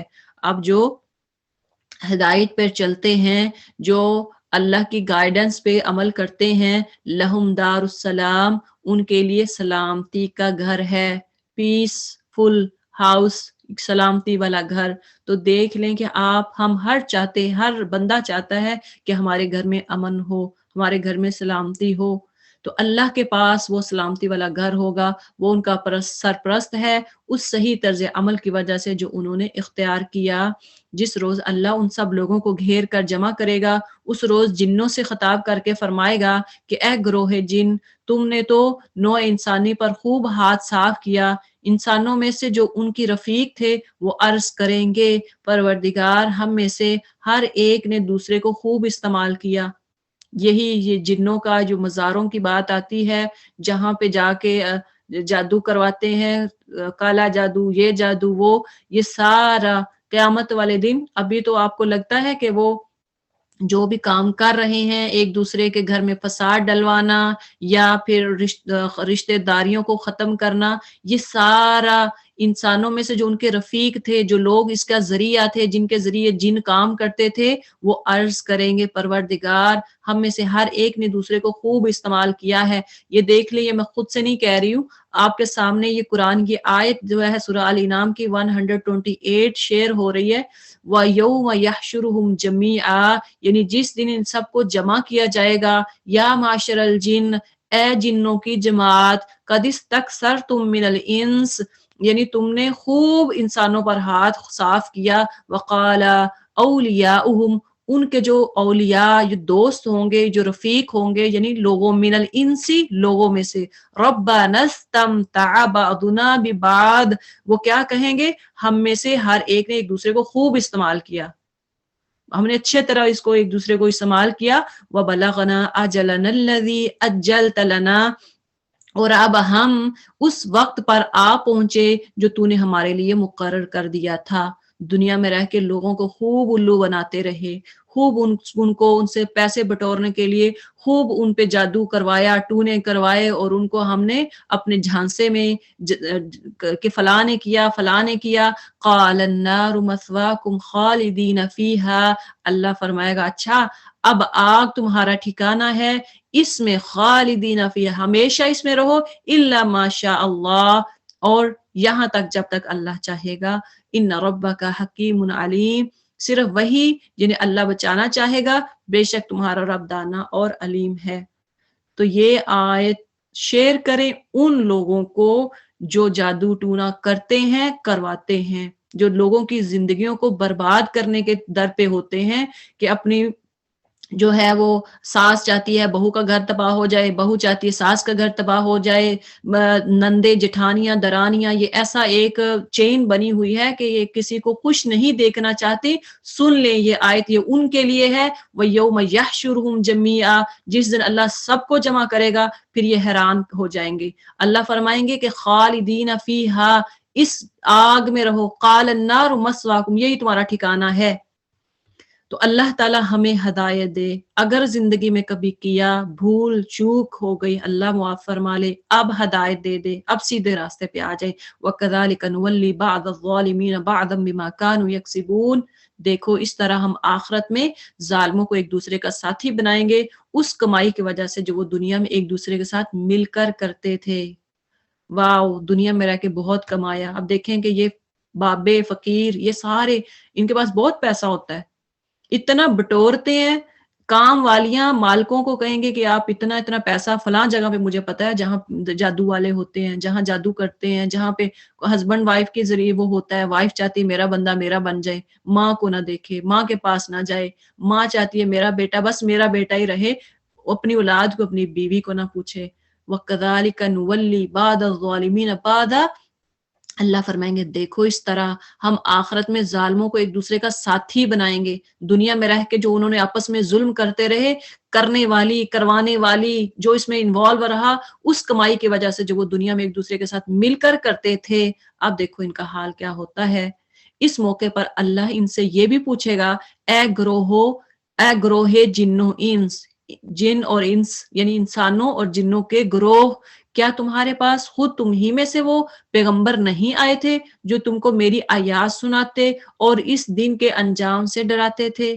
وہ کہیں گے ہاں، یعنی تمہارے پاس اللہ کہے گا کیا قرآن نہیں آیا تھا؟ اب ہمارے پاس ابھی ہماری زندگی میں ابھی تو پیغمبر نہیں ہے لیکن ہمارے پاس آیا تھا، ہمارے پاس ان کی حدیث پہنچی تھی، ہمارے پاس قرآن پہنچا تھا، ہمارے پاس بتانے والے عالم بھی تھی، عالمہ بھی تھیں. لیکن اس کے باوجود وہ کہیں گے ہاں ہم اپنے خلاف خود گواہی دیتے ہیں. آج دنیا کی زندگی نے ان لوگوں کو دھوکے میں ڈال رکھا ہے، مگر اس وقت وہ خود اپنے خلاف گواہی دیں گے کہ وہ کافر تھے. وہ مانیں گے کا قیامت کو اللہ کے ہاں، وہ اقرار کریں گے کہ ہم نے قصور کیا تھا، ہم اس میں انوالو تھے، ہم نے ہی لوگوں کو بہکایا تھا. یہ شہادت ان سے اس لیے لی جائے گی کہ یہ ثابت ہو جائے کہ تمہارا رب بستیوں کو ظلم کے ساتھ تباہ کرنے والا نہ تھا. اللہ نہیں چاہتا کہ کسی پہ ظلم کرے، اللہ نہیں چاہتا کہ کسی پہ عذاب آئے جب کہ ان کے باشندے حقیقت سے ناواقف ہوں. جب آپ کو پتہ نہیں تھا تو سمجھ لیں کہ آپ نے اپنے جاہلیت کی وجہ سے، نا علم ہونے کی وجہ سے جو کیا کر لیا. اب آپ گواہ اللہ بنائیں گے کہ اب آپ کو پتہ چل گیا، آپ پھر بھی اس کے باوجود یہ کام کرتی رہی. تو وَلِكُلِّ دَرَجَاتٌ مِّمَّا عَمِلُوا، یہ ہر شخص کا درجہ اس کے عمل کے لحاظ سے ہے. وَمَا رَبُّكَ بِغَافِلٍ عَمَّا يَعْمَلُونَ، تمہارا رب لوگوں کے اعمال سے بے خبر نہیں ہے. وَرَبُّكَ الْغَنِيُّ ذُو الرَّحْمَةِ، تمہارا رب بے نیاز ہے اور مہربانی اس کا شیوا ہے. اگر وہ چاہے تو تم لوگوں کو لے جائے، تمہاری جگہ دوسرے لوگوں کو چاہے تو لے آئے، جس طرح اس نے تمہیں کچھ اور لوگوں کی نسل سے اٹھایا ہے. یعنی ہم ہر ایک الگ الگ نسل سے ہیں. پہلی امتیں جو تھی وہ تباہ و برباد ہو گئی، پھر نئی امتیں آئیں، پھر نئے لوگ آئے، انہوں نے گناہ کیے، پھر وہ تباہ ہو گئی، پھر نئے. ہر ایک الگ الگ نسل سے ہے. تم سے جس چیز کا وعدہ کیا جا رہا ہے وہ یقیناً آنے والی ہے، قیامت، اور تم خدا کو عاجز کرنے کی طاقت نہیں رکھتے. اے نبی صلی اللہ علیہ وسلم کہہ دو لوگوں، تم اپنی جگہ عمل کرتے رہو، میں بھی اپنی جگہ عمل کر رہا ہوں. عنقریب تمہیں معلوم ہو جائے گا کہ انجام کار کس کے حق میں بہتر ہوتا ہے. بہرحال یہ حقیقت ہے کہ ظالم کبھی فلاح نہیں پاتے. ان لوگوں نے اللہ کے لیے خود اسی کی پیدا کی ہوئی کھیتیوں اور مویشیوں میں سے ایک حصہ مقرر کیا ہے اور کہتے ہیں کہ یہ اللہ کے لیے ہے بزم خود، اور یہ ہمارے ٹھہرائے ہوئے شریکوں کے لیے ہے. پھر جو حصہ ان کے ٹھہرائے ہوئے شریکوں کے لیے ہے وہ تو اللہ کو نہیں پہنچتا، مگر جو اللہ کے لیے ہے وہ ان کے شریکوں کو پہنچ جاتا ہے. کیسے برے فیصلے کرتے ہیں یہ لوگ. یہ نہیں ہے کہ زکوٰۃ خیرات اللہ کے لیے ہے، لوگوں کے لیے جو غریب مسکین ہے جن کا حصہ اللہ نے بتا دیا وہ آپ کہیں کہ نہیں چلے کوئی بات نہیں ہے، میں اپنی میڈ کو اسی کی سیلری جو ہے میڈ اس میں سے سیلری دے دیتی ہوں اپنی میڈ کی، اپنی سرونٹ کی. ایسا نہیں ہے. وَكَذَلِكَ زَيَّنَا لِكَثِيرٍ مِّنَ الْمُشْرِكِينَ، اور اسی طرح بہت سے مشرکوں کے لیے ان کے شریکوں نے اپنی اولاد کے قتل کو خوشنما بنا دیا ہے تاکہ ان کو ہلاکت میں مبتلا کریں اور ان پر ان کے دین کو مشتبہ بنا دیں. اگر اللہ چاہتا تو یہ ایسا نہ کرتے، لہٰذا انہیں چھوڑ دو کہ اپنی افطرا بازیوں پروازیوں پر لگے رہیں. کہتے ہیں یہ جانور اور یہ کھیت محفوظ ہیں، انہیں صرف وہی لوگ کھا سکتے ہیں، نہیں جنہیں ہم کھلانا چاہیں، حالانکہ یہ پابندی ان کی خود ساختہ ہے. پھر کچھ جانور رہے جن پر سواری اور بار برداری حرام کر دی گئی ہے، اور کچھ جانور ہیں جن پر اللہ کا نام نہیں لیتے، اور یہ سب کچھ انہوں نے اللہ پر افطرا کیا ہے۔ عنقریب اللہ انہیں ان افطرا بازیوں کی وجہ سے بدلہ لے گا، یعنی ان کے جھوٹ بولنے کی وجہ سے۔ اور کہتے ہیں کہ جو کچھ ان جانوروں کے پیٹ میں ہے یہ ہمارے مردوں کے لیے مخصوص ہے اور ہماری عورتوں پر حرام، لیکن اگر وہ مردہ ہو تو دونوں اس کے کھانے میں شریک ہو سکتے ہیں۔ یہ باتیں جو انہوں نے گھڑ لی ہیں ان کا بدلہ اللہ انہیں دے کر رہے گا، یقیناً وہ حکیم اور سب باتوں کی خبر رکھتا ہے۔ یقیناً خسارے میں پڑ گئے وہ لوگ جنہوں نے اپنی اولاد کو جہالت اور نادانی کی بنا پر قتل کیا اور اللہ کے دیے ہوئے رزق کو اللہ پر جھوٹ کی وجہ سے حرام ٹھہرایا، یقیناً وہ بھٹک گئے اور ہرگز وہ راہ راست پانے والوں میں سے نہ ہیں۔ وہ اللہ ہے جس نے طرح طرح کے باغ اور کھیتیاں اور نخلستان پیدا کیے، کھیتیاں اگائیں جن سے قسم قسم کے مالات حاصل ہوتے ہیں، جن سے قسم قسم کے کھانے یعنی فوڈ حاصل ہوتے ہیں، زیتون اور انار کے درخت پیدا کیے جن کے پھل صورت مشابہ اور مزے میں مختلف ہوتے ہیں۔ دیکھیں کہ ہر طرح کے درخت ہے، کچھ سملر ہیں کچھ ڈیفرنٹ ہیں، ان کا ٹیسٹ ڈیفرنٹ ہے، کھاؤ ان کے پیداوار جبکہ یہ پھلیں اور اللہ کا یا جانی جب وہ تیار ہو جائیں، فروٹ پک جائے اس کو کھائیں اور اللہ کا حق ادا کرو، یعنی لوگوں کو بھی دیں۔ جب ان کے فصل کاٹو، جب ان کے فصل کا ٹائم آئے تو اس وقت جو غریب ہے مسکین ہے ان کو دو، اور حد سے نہ گزرو کہ اللہ حد سے گزرنے والوں کو پسند نہیں کرتا۔ اصل میں پھر وہی ہے جس نے مویشیوں میں سے وہ جانور بھی پیدا کیے جن سے سواری و بار برداری کا کام لیتے ہیں اور جو بھی کھانے اور بچانے کے کام آتے ہیں۔ کھاؤ ان چیزوں میں سے جو اللہ نے تمہیں بخشی ہیں اور شیطان کی پیروی نہ کرو کہ وہ تمہارا کھلا دشمن ہے۔ یہ 8 نر و مادہ، 2 بھیڑ کے قسم سے اور 2 بکری کی قسم سے۔ اے نبی صلی اللہ علیہ وسلم ان سے پوچھو کہ اللہ نے ان کے نر حرام کیے ہیں یا مادہ، یا وہ بچے جو بھیڑوں اور بکریوں کے پیٹ میں ہوں؟ ٹھیک ٹھیک علم کے ساتھ مجھے بتاؤ اگر تم سچے ہو۔ اور اسی طرح 2 اونٹ کی قسم سے ہیں اور 2 گائے کی قسم سے، پوچھو ان کے نر اللہ نے حرام کیے ہیں یا مادہ، یعنی یہ مشرکین نے کچھ جانور اپنے اوپر حرام کر دیے تھے، یہ یا وہ بچے جو اونٹنی اور گائے کے پیٹ میں ہوں، یا تم اس وقت حاضر تھے، کیا تم اس وقت حاضر تھے جب اللہ نے ان کے حرام ہونے کا حکم تمہیں دیا تھا؟ پھر اس شخص سے بڑھ کر ظالم اور کون ہوگا جو اللہ کی طرف منسوخ کر کے جھوٹی بات کہے تاکہ علم کے بغیر لوگوں کی غلط رہنمائی کرے۔ یقیناً اللہ ایسے ظالموں کو راہ راست نہیں دکھاتا۔ اے نبی صلی اللہ علیہ وسلم ان سے کہو کہ جو وحی میرے پاس آئی ہے اس میں کوئی چیز ایسی نہیں پاتا جو کسی کھانے والے پر حرام ہو، الا یہ کہ وہ مردار ہو یا بہایا ہوا خون ہو یا سور کا گوشت ہو۔ پوک جو ہے وہ بھی حرام ہے کہ وہ ناپاک ہے، یا فسق ہو کہ اللہ کے سوا کسی اور کے نام پر ذبح کیا گیا ہو۔ پھر جو شخص مجبوری کی حالت میں کوئی چیز ان میں سے کھا لے بغیر اس کے کہ وہ نافرمانی کا ارادہ رکھتا ہو اور بغیر اس کے کہ وہ حد ضرورت سے تجاوز کرے، تو یقیناً تمہارا رب درگزر کرنے والا رحم فرمانے والا ہے۔ اور جن لوگوں نے یہودیت اختیار کی ان پر ہم نے سب ناخن والے جانور حرام کر دیے گئے، اور گائے بکری کی چربی بھی بجز اس کے جو اس کی پیٹھ یا ان کی آنتوں سے لگی ہوئی یا ہڈی سے لگی ہوئی رہ جائے، یہ ہم نے ان کی سرکشی کی اس سزا انہیں دی تھی۔ اور یہ جو کچھ ہم کہہ رہے ہیں بالکل سچ کہہ رہے ہیں۔ یہ پہلے جو چربی وغیرہ حرام تھی یہود پر، اب اگر وہ تمہیں جھٹلائیں تو ان سے کہہ دو کہ تمہارے رب کا دامن رحمت وسیع ہے اور مجرموں سے اس کے عذاب کو پھیرا نہیں جا سکتا۔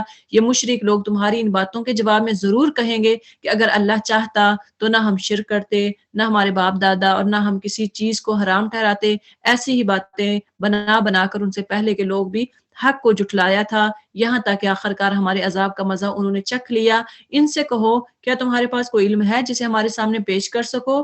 تم تو محض گمان پر چل رہے ہو اور نری قیاس آرائیاں کرتے ہو۔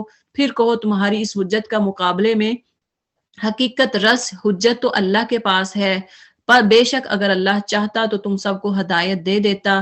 ان سے کہو لاؤ اپنے وہ گواہ جو اس بات کی گواہی دیں کہ اللہ ہی نے ان چیزوں کو حرام کیا ہے، پھر اگر وہ شہادت دے دیں تو ان کے ساتھ شہادت نہ دینا، اور ہرگز ان لوگوں کے خواہشات کے پیچھے نہ چلنا جنہوں نے ہماری آیات کو جھٹلایا اور جو آخرت کے منکر ہیں اور دوسروں کو اپنے رب کا ہمسر بناتے ہیں۔ اے نبی صلی اللہ علیہ وسلم ان سے کہو کہ آؤ میں تمہیں سناؤں تمہارے رب نے تم پر کیا پابندیاں عائد کی ہیں، یہ کہ کسی کے ساتھ شریک نہ ٹھہراؤ اور والدین کے ساتھ نیک سلوک کرو اور اپنی اولاد کو مفلسی کے ڈر سے نہ قتل کرو، ہم تمہیں بھی رزق دیتے ہیں اور ان کو بھی، اور بے شرمی کے باتوں کے قریب بھی نہ جاؤ، خواہ وہ کھلی ہوں یا چھپی، اور کسی جان کو جسے اللہ نے محترم ٹھہرایا ہے ہلاک نہ کرو مگر حق کے ساتھ۔ یہ باتیں ہیں جن کی ہدایت اس نے تمہیں کی ہے، شاید کہ تم سمجھ بوجھ سے کام لو۔ سبحانک اللہم و بحمدک، نشہد ان لا الہ الا انت، نستغفرک و نتوب الیک، وصلی اللہ علی خیر خلقہ محمد و آلہ و اصحابہ اجمعین، آمین یا ارحم الراحمین۔ انشاءاللہ اس آیت سے ہم کل سٹارٹ کریں گے اس کی تفسیر، اور